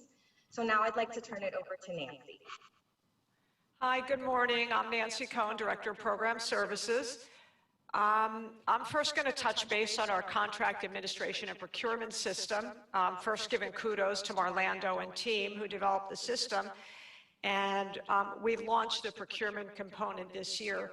Previously, our entire process was manual. There was a paper application. The applicants had to deliver 10 to 15 proposals to us, and then CSC staff prepared and delivered rater bags that included proposals and other related information to our raters, who then had to use manual scoring sheets. And we then had to collect and consolidate all that information in preparation for our rating committees. So CAP has streamlined this process immensely, which proved even more fortunate when the pandemic hit. But one pivot we really had to immediately make was our rating committees were always in person, and we had to move them to virtual. I know some of our council members have participated on the rating committees, and as you know, conducting a rating committee is a very complex process with a lot of moving parts. Typically, each committee is conducted over half a day with back-to-back 15-minute applicant interviews, so managing these committees virtually created a whole new level of complexity, but we were really very pleased with how the rating committees worked out. We conduct both rater and applicant satisfaction surveys and make tweaks, and we've done that throughout the year. And even with COVID, our applicant and rater satisfaction has proved overwhelmingly positive. So it's been a really good process. For this piece, I'm going to turn it over to my partner in crime, Dion Smith, who will talk about our overall response to COVID-19 and what some of the providers did. Thank you, Nancy. Good morning to everyone. As we all know, the pandemic did not come with a playbook. We had to be creative. We knew we needed to be flexible. And we knew we needed to be strong partners to our network to ensure that they would have the support to get us and our families to the other side of the pandemic. So we started by meeting and creating platforms for us to hear from our network and how we can best support them. And in return, we provided the opportunity for our network to shift from unit-based contracts to a cost reimbursement model, and building in all the appropriate support so that they could be effective in the transition to virtual billing and the cost reimbursement challenges. Next slide. We also,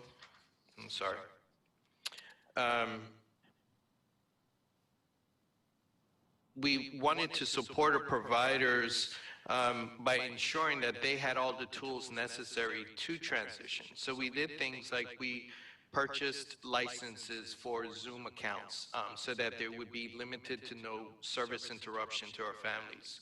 We offered technical support to our providers because in this virtual environment, you can't go out and actively recruit in traditional strategies. So we helped them create new strategies to bring clients in so that they could service them differently. We also recognized that there was a need to keep an eye on the taxpayers' investment. So we've developed new strategies on how we are able to ensure that the taxpayers' funds are being appropriately utilized and ensuring that quality services are being offered. We've also, and in turn, our provider network has really shown their resiliency by creating new strategies to serve families. Most services, as you all know, are being offered virtually, but not every family needs can be addressed in that fashion. So where possible, our providers have developed socially distanced opportunities to support their clients. They've done things like curbside drop-offs. They've done online grocery shopping, where we can support with flex funding. We've done those things to support them due to these unique challenges created by the pandemic. And we've also been very flexible around how we offer services. So for instance, our out-of-school time programs, particularly the elementary level services, don't come with case management supports. But in the pandemic, we've asked them to step outside themselves and do check-ins with families, and where necessary, create some relationships or connections with other resources. And recognizing that the world is in a place of trauma, we've expanded our counseling services county-wide so that anyone who's been exhibiting symptoms of trauma as a result of the pandemic can be appropriately supported. And with that, I will turn it back to Nancy.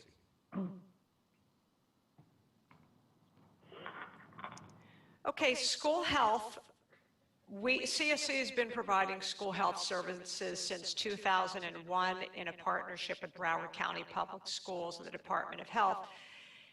Our current provider, Sierra Healthcare, and when the pandemic hit and the school sites closed, our community was very fortunate to have approximately 200 child care centers that remained open. With these school health staff no longer needed at the schools, we reached out to the Early Learning Coalition to see if any child care centers needed the support of healthcare staff. And as a result of that, we were able to transition 24 to 26 health services staff. It varied, week to week to the child care centers. A total of 31 centers used the service, mostly from June 1st through approximately October 7th when schools reopened. And it was really a win-win situation because parents and providers had the security of knowing there were health care staff available who could both screen families as the kids arrived in the morning and to handle any illnesses. And the providers then were able to have the support they needed to keep the centers operating so parents could work and know their kids were taken care of. Learning Pods was, with schools opening virtually in August, families needed safe and supervised locations to leave children for e-learning. So in early August, CSC staff coordinated, collaborated with 6 funding partners who are listed on your slide below. And the funders all agreed to work together so that the community partners who felt that they were positioned to open a learning pod would not have to look for funds. So CSC and United Way teamed up, and we released a procurement in record time, 6 days. We're fast, but not usually that fast. CSC wrote the procurement, United Way handled the application process, and the majority of the sites were operational in August. So all of this happened within the month of August. And the learning pods remained opened until school sites reopened, mostly in October. I think there's another slide. The CSC funded learning pods included 13 of our current CSC most providers, at a total of 28 sites with a total of 167 pods. And approximately 1,000 children participated in and were able to benefit from the learning pods. And again, their parents were able to continue working knowing that their children were safe and supervised. And overall, our providers we've received so much feedback from providers, community members, families expressing gratitude for CSC support and flexibility, which we will, of course, continue to do. And I will now turn it over to Andrew.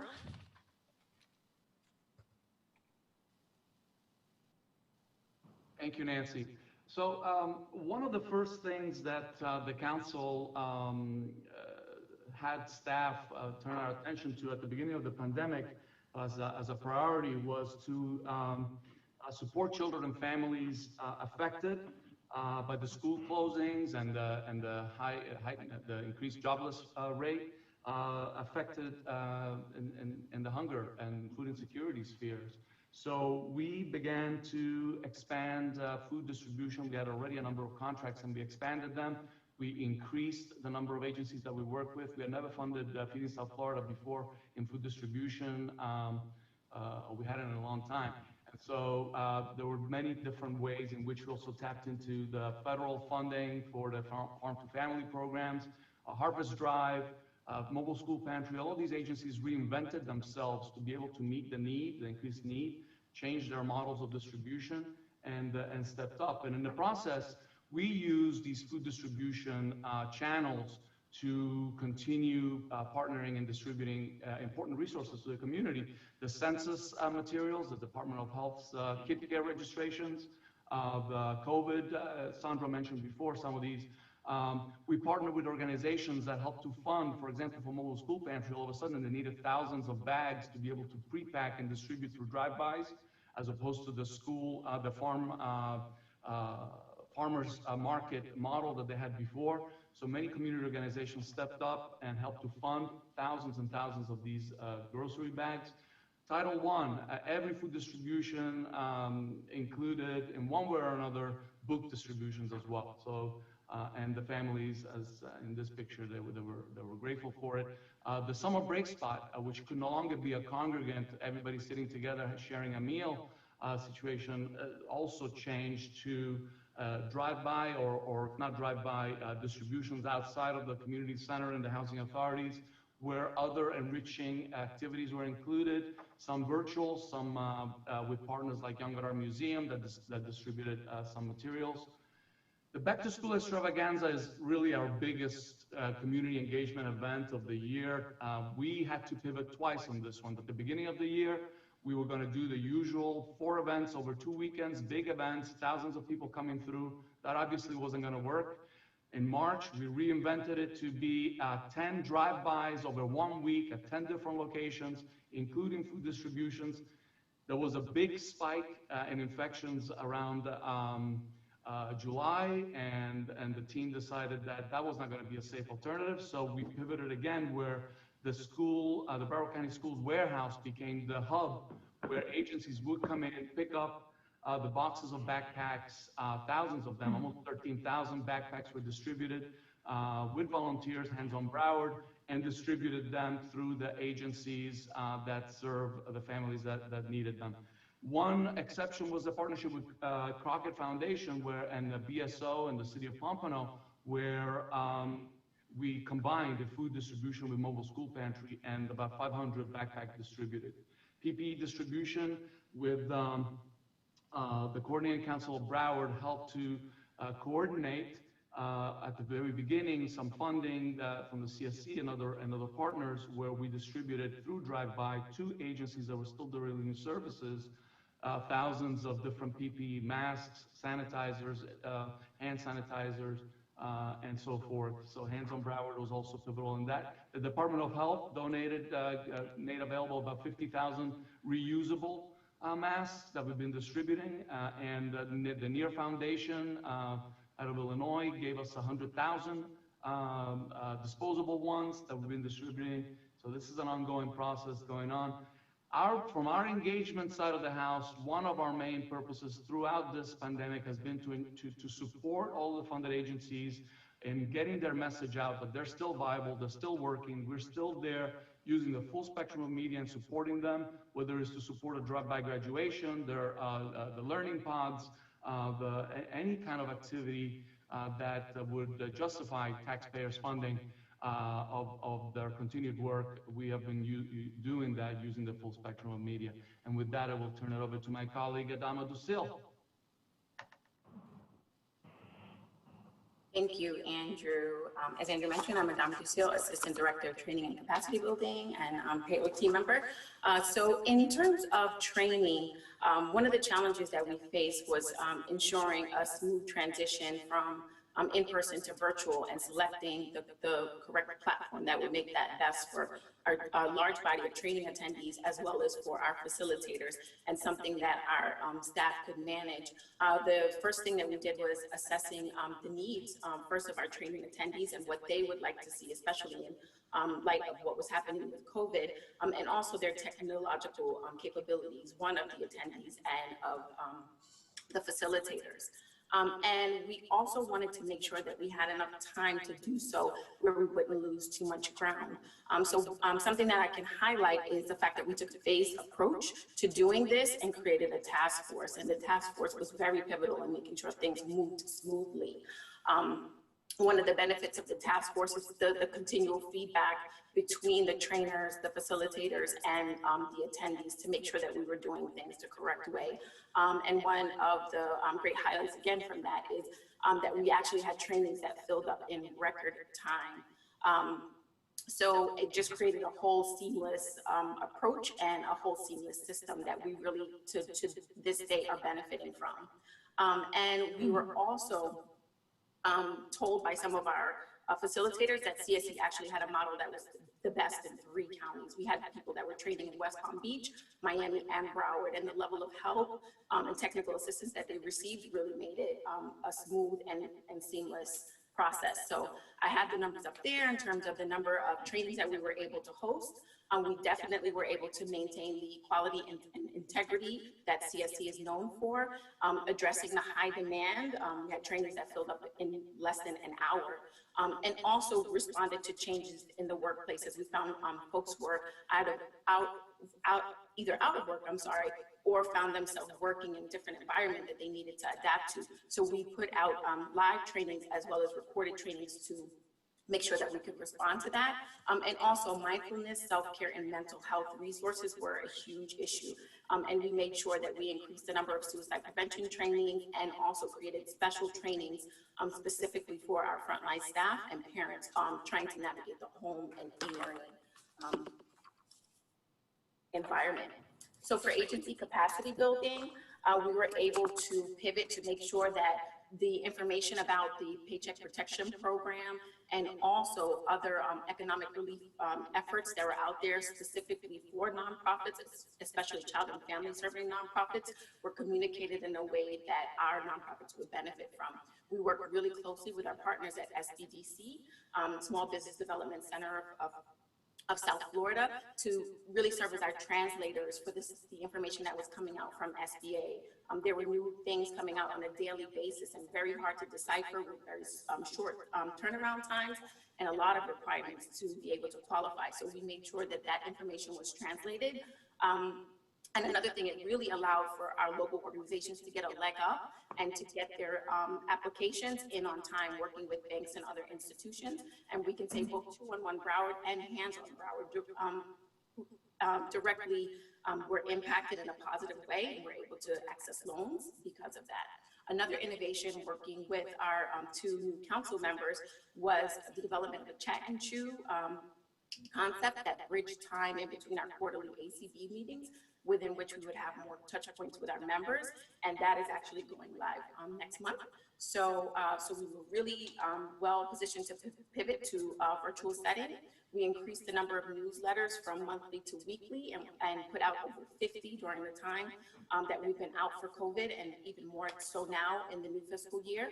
And again, can't stress enough how pivotal we were in making sure that our nonprofits had the information that they needed around the economic injury and disaster loans and the paycheck protection.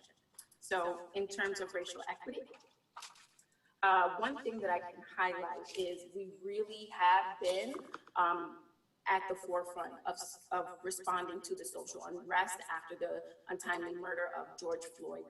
We had so many organizations reach out directly to staff and to Cindy, just needing help. And we were so well positioned because of the work we had done in the previous 5 years to step up. So from that, we were able to onboard 2 new partners, Broward College and the United Way, as funders for additional groundwater sessions, REI, and subsequent related work. We had our Latino caucus host its first virtual summit that garnered over 82 people that were engaged, which is amazing. Our White Caucus pivoted to hosting meetings every week to support their members, and the People of Color Caucus integrated the use of emotional emancipation circles into our monthly meetings, as well as bumped up our meetings to 2 times a week.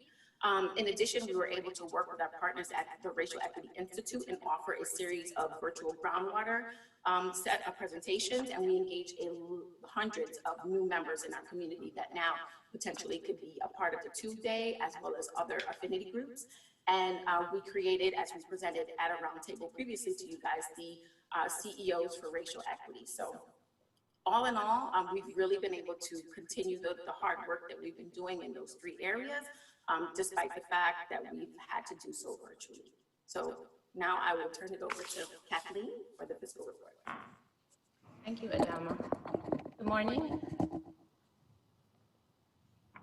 At the time the effects of the pandemic started to manifest in Broward, we were on track with our annual financial and administrative monitoring of each CSC-funded program, but we had only completed roughly 20% of the monitoring.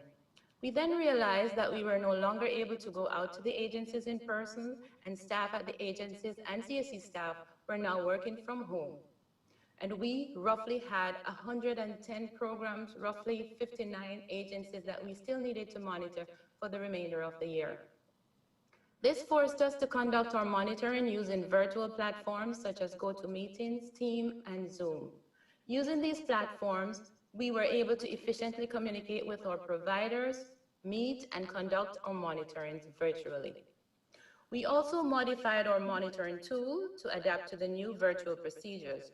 For example, we revised our sampling techniques, we limited the documentation requirement in certain areas. We also adjusted our invoicing process to this new virtual world. Prior to COVID, all provider invoices were submitted hard copy, paper copy. We switched to an electronic submission and review process and provided virtual trainings to providers and CSC staff so that they could easily transition to this new format. Fortunately for us, SAMI's system already had an electronic invoice submission and workflow process. So all we had to do was to turn on this feature, train our providers and staff on how to use it. And I must give kudos to our MIS team, who was very supportive during this period. They provided us with OneDrive tool that allowed our providers to securely share their documents containing sensitive information with our compliance accounting managers. We conducted several virtual meetings throughout the year to ensure contract compliance, to provide support and much needed technical assistance to our providers, because most of our providers were accustomed to billing us on unit of service basis, and in the middle of the year, they had to switch to cost reimbursement, so much technical assistance was needed around billing. So, next slide, thank you, Andrew. Despite the challenges, we were able to monitor all applicable CSC funded programs. We monitored a total of 138 programs during fiscal year 20. Of this number, 82% had no findings, which means there were no issues with staffing, background screenings were completed, the agency had sufficient liability insurance coverage, invoices were accurately completed, and in general, the programs were being administered in accordance with CSC requirements. 25 programs, or 18% of our programs, had various findings. However, these findings were subsequently addressed or corrected. One of the spin-offs of our revised procedures for this year was that in this current year, fiscal year 2020, we have developed what we call a risk-based approach to monitoring. So upon review of our monitoring results, we found that some providers were doing very well every year, and those we consider the low-risk providers. Others were consistently having issues and required more attention, and those we call the high-risk providers.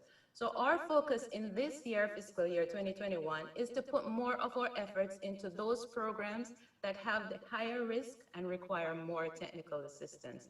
Whereas we still will be monitoring all programs, not all the programs will be monitored at the same level. Another spin-off is a paperless AP environment. Finally, it has been our desire over the last yes, it has been our desire over the last few years to move to a paperless accounts payable system, and we're pleased to report that with the changes implemented this year, or in fiscal year 20, we have accomplished that goal. So I'll now turn it back to Laura. Okay, so for the research and evaluation side of the house, you'll see that throughout this APR that modifications had to be made across most goal areas to the outcome data collection and measurement process for the programs. Prior to COVID, we typically collected assessment data via paper and pencil and during service delivery. But with the shift to virtual service, it was nearly impossible to continue in that manner, as families can't scan and email, most families can't scan and email documents. Initially, providers tried to capture data verbally, but as we realized virtual programming was gonna need to be more long-term, we had to replicate paper assessments in electronic formats such as Qualtrics. So our researchers sought approval from the assessment creators when possible, and they created electronic versions of the assessments where providers could email participants a link and participants could take the assessment on their computer or smartphones. Even with this adjustment, though, we had to modify our expectations for participants measured and data integrity, as switching to a virtual format and also accounting for the many stressors that came with the pandemic. Many participants had to abruptly leave services, and we needed a way to account for that. So we added specific closing reasons and uncollected reasons in SAMITs to account for families leaving services early due to COVID or data not being collected due to COVID-related issues. Additionally, some outcome data we typically rely on was simply not available this year, either from the school board or because administration of the post-test was not possible. These instances are highlighted and explained in this year's APR. Next slide, thank you. So in order to respond to the needs of the providers during this time, the research team had to quickly find new ways to evaluate the new services that were being provided in some instances. For example, the STEP program couldn't run their typical employment internship over the summer, and instead they did virtual programming. So the researchers had to create online surveys to still collect some data about this new service delivery over the summer. And where we could and was available, CSC ordered online access to assessments for providers, such as the Ages and Stages questionnaire, so that they could again simply just email a link to participants to complete and not have to struggle to administer assessments orally via Zoom. Researchers were in continuous communication with their providers throughout the past year as well. There were many questions regarding new procedures and a bit of a sense of uncertainty as so much was changing. We had to address barriers to typical data collection as a result of virtual services and find ways to adapt. Still collecting data about these programs, but finding alternative and successful ways to obtain it. Many providers shared with us what was working and not working so we could have a better understanding of how to move forward and what realistic expectations look like. The one good thing to know is that researchers were still able to conduct learning outcome discussions with providers via Zoom meetings, which allowed for lots of rich conversations about what kind of new information programs could collect and analyze to measure different and more novel ways services are impacting participants and the community. Last slide. And just lastly, I really want to profusely thank all of the staff for the incredibly hard work they put into creating both annual reports. In particular, we were challenged with creating the annual performance report while working virtually and also having to completely reformat the document to make it ADA compliant. But this team made the process go so smoothly, and I personally was incredibly impressed and thankful for everyone's dedication, flexibility, and teamwork. So thank you very much.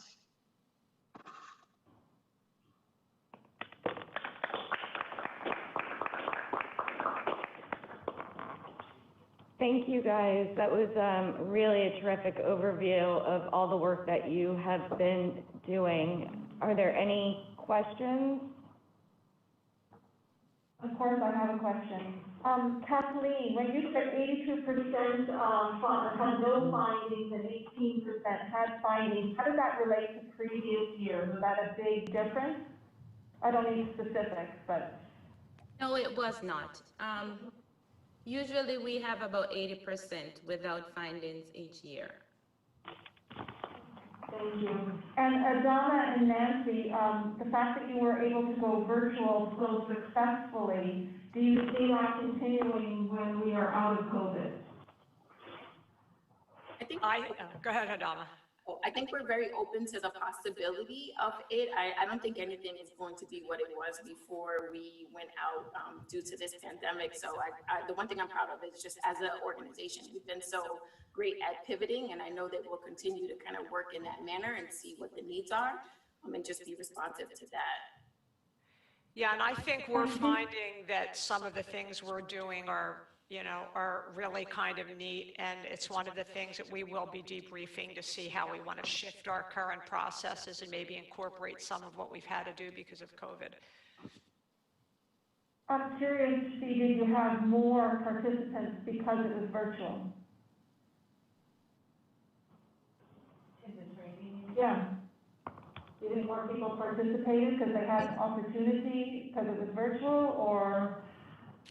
I think we engage people in a different way, folks that have been a part of our community, but maybe did not have the time because it required travel, it required, leaving an office or mitigating it with other responsibilities. I think now people have been able to incorporate taking part in a lot of trainings and ACB events and initiatives because of the flexibility of doing it, in one spot. So yes.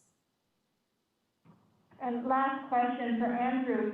Andrew, the distribution process where the agencies were given the backpacks and then they were able to take them to their clients, Do you see any advantage to that? I can see it being very empowering to the agencies, and they are perceived as giving the gift, if you will, and it would help with connections and relationships. Do you see going forward, is any possibility of incorporating that? I think it's a little muffled, but I think I understood your question in terms of actual direct delivery to clients and how that worked out. First of all, we have to recognize 2-on-1 funding for DoorDash as one of the key elements, for example, for a number of organizations, but for the ones that we fund, Mobile School Pantry, it's a drive-by model, and so the families that can't drive by receive by the dozens at every food distribution home deliveries through funding from the 2-on-1 using DoorDash. The other model is, of course, the Harvest Drive, which is pivoted from a on-site distribution to home deliveries. And many of the agencies that we fund participated, and they went, after the bags were assembled, picked up the bags, 30, 40, 50, 100 families received the non-perishables at their homes using this model. So obviously, the other one that Cindy just mentioned that we most recently funded was the Deliver Lean, where the families also expressed gratitude and appreciation, not only for the home delivery part, but for the quality of the food and the variety of the food involved. So these are certainly models that we want to keep supporting if possible to the extent we can, because many families don't have the means to participate in drive-bys, and there are different types of foods and other supplies and resources that are distributed to kids. Kathy, Dawn, may I also answer? I think with respect to the backpacks themselves and delivering those through the providers rather than the big extravaganzas, we may want to look at a combination in the future. It is nice for the agencies to be able to use that as a carrot for the families and to keep them engaged. So that is a nice piece. What's lost is when we do the big gatherings, they not only get the backpack, they get to pick out their uniforms, they get to pick out shoes, they can pick up books, and we do a resource fair. And in some cases, like in Pompano, they can get haircuts, they get screenings and inoculations. And so all of that is lost. So I wouldn't want to lose that completely because I think it is of a big value.